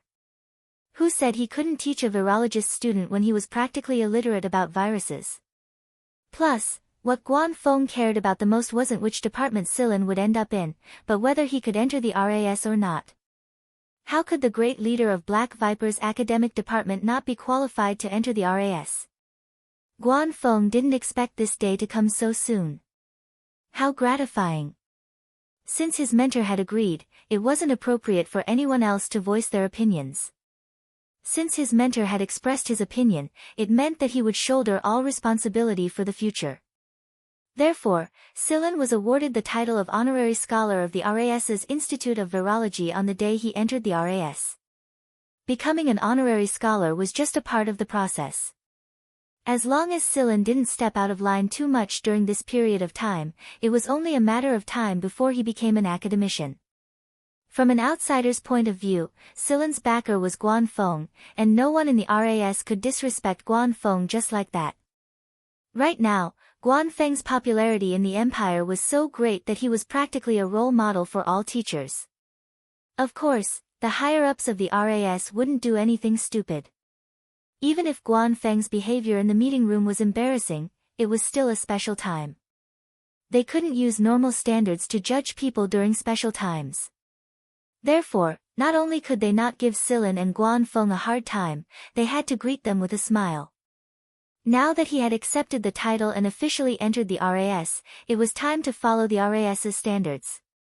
Those who had their own ideas could apply for projects and funding, and those who didn't or those who had similar projects to the other academicians could apply to join the big project. After all, a big project like this would bring great benefits to everyone involved. Be it the academic glory or the money they would earn at the end of the project, they were all things that outsiders would be jealous of. Of course, you could also choose not to apply for or participate in any projects, but that would mean you wouldn't have wealth or a higher reputation. Generally speaking, newcomers to the Royal Academy of Sciences would apply for projects or recommend themselves to academicians with big projects in order to get a place in the academy. But Silen didn't choose either. He didn't have a big project yet, and he didn't want to join one either. Plus, he was still a student at AF1, and he had to complete the basic tasks Guan Feng had assigned him. He also had to deal with some unexpected incidents at Black Viper's place. People like Neo would always start conflicts of one kind or another, and they wouldn't settle them with violence. Instead, they would settle them with the results of their research. If they didn't control it well, another incident like the zebra virus might happen again. After all, artificial viruses could cause a lot of harm. Therefore, Silen didn't have the time to care about the RAS's projects at all. Even though Silen wasn't participating in the projects, there were some things he had to do. Even Guan Feng couldn't say anything about it. That was, he had to send them to famous academies in different star regions to give presentations. Of course, it was left to the honorary scholars. How could the academicians have the time to travel all over the star regions to give presentations? Everyone was busy with their own things, and they were supervising their subordinates' projects. Usually, the honorary scholars under their projects would be the ones doing the presentations. These honorary scholars were labeled as academicians, so they would be mentioned many times during the presentations. Not only did this save time, but it also spread the influence of the Royal Academy of Sciences. It also allowed the academicians of the Royal Academy of Sciences to maintain a sense of mystery. This time, it was Guan Feng's turn to give a presentation. However, Guan Feng preferred to complete his own projects on his own, so he never allowed the honorary scholars to participate. Moreover, Guan Feng was always busy, and he was a member of the management. Therefore, every time it was Guan Feng's turn, he would skip it and let the next academician take over. Many people always complained about this, and it just so happened that Silen's appearance this time meant that Guan Feng couldn't escape. Although Silen and Guan Feng didn't belong to the same department, they were still teacher and student. If a teacher wanted to give a presentation, his student could do it for him. There were a lot of people in the RAS who didn't get along with him in the first place, so Guan Feng couldn't refuse this time. Therefore, he called Silen over and gave him this honorable but difficult task. Guan Feng pointed at some of the school introductions flashing on the screen and said to Silen, "These are all schools that need a presentation outside of the time limit. Choose one of them. You don't have many classes right now anyway, and I don't have much to do here. This is the only thing you need to do. If you complete it, I'll give you bonus points and guarantee that you'll receive a huge scholarship from the affiliated schools this year."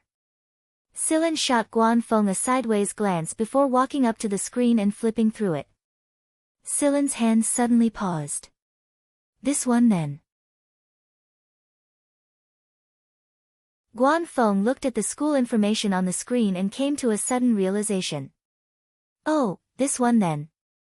I'll give you the relevant documents, and all you need to do is wear the RAS Honorary Scholar emblem. The people over there will welcome you on their own." Silen chose a school in the 23rd star region. Silen thought that he might as well pay Old Chang and the others a visit since he was only doing a report. When he returned to the dormitory, Silen was packing his things. Hui Mao was crouching on top of a cabinet, rolling left and right instead of helping. Moreover, he was still within Silen's field of vision. Silen closed the bag and looked at Hui Mao. "Speak. What do you need?" Seeing that Silen had finally spoken, Hui Mao rolled to his feet and complained, "Silen, didn't you say that you'd find a way to go back after that thing is over?" Silen sighed and picked up Hui Mao to stroke its fur. "I'm going to visit Shikai and ask about Sigma's master before I go to the 23rd star region. I'm sure they'll have a way." "Really? Really? Then let's go now." Hui Mao jumped over to the storage cabinet and started grabbing things. They were all his favorite food, and he had to bring them with him when he went on a long journey. Silen didn't have much to pack. The main thing he needed to do was bring some relevant documents and a trustworthy ID.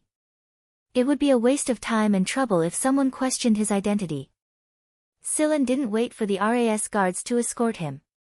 He drove Guan Feng's new spaceplane straight away. Guan Feng didn't feel bad about the self-destruction of his previous spaceplane on the heavily infected planet, so he asked the RAS engineering department to build him a new spaceplane. Maybe it was because the previous incident had affected Guan Feng too much, but the spaceplane was equipped with multiple sterilization rooms and some medical equipment. It could be used as a temporary laboratory. It would be a lot more convenient for Silen if he ran into a similar situation again. Aside from the new equipment, the spaceplane was also equipped with an enhanced AI processing system to prevent another self-destruction. The spaceplane didn't look very big, but it was as expensive as a starship used by some nobles. Moreover, Silen didn't need to spend a single cent on it. Hui Mao did some calculations on Silen's shoulder before patting Silen with its paw. "Can we buy more fish biscuits with the money we've saved? Don't you have a lot of them in your cabinet? We can buy some when we see a new flavor." After leaving the capital star region, Silen contacted Shikai. As one of the 3 true leaders of Black Viper, Silen naturally knew how to contact Shikai. Shikai wasn't surprised by Silen's message. He said, "I think I would have gone to you even if you hadn't come looking for me. Let's find a place to talk." "Sure, where do you want to go?" Shikai sent Silen a star map with a location marked on it. It wasn't far from Silen's current location, so it was convenient for Silen. It was obvious that Shikai had thought about Silen before.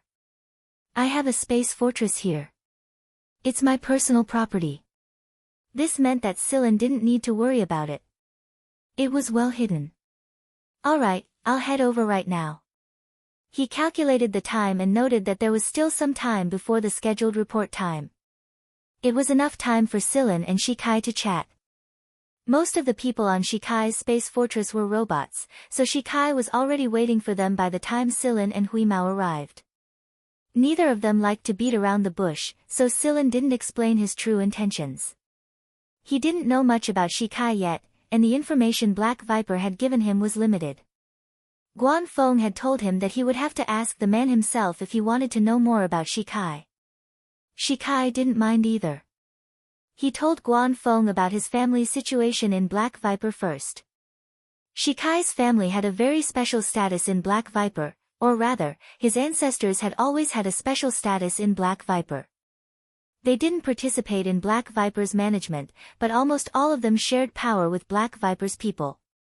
It was because they provided highly intelligent robots, and more than half of the missions that happened in secret or those that the government couldn't interfere with were done by them.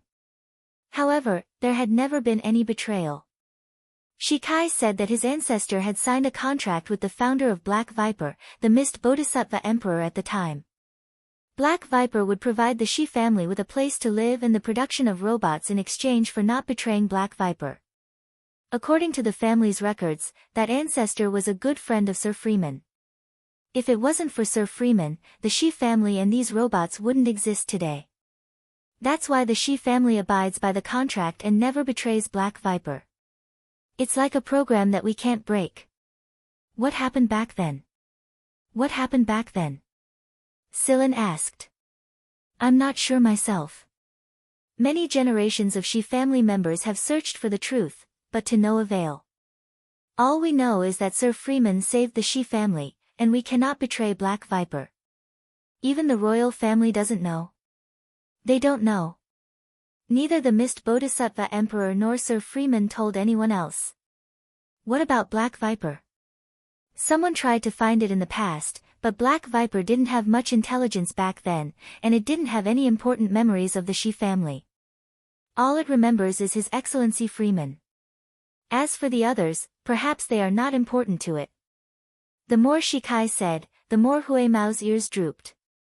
It felt like its chances of returning were getting slimmer and slimmer.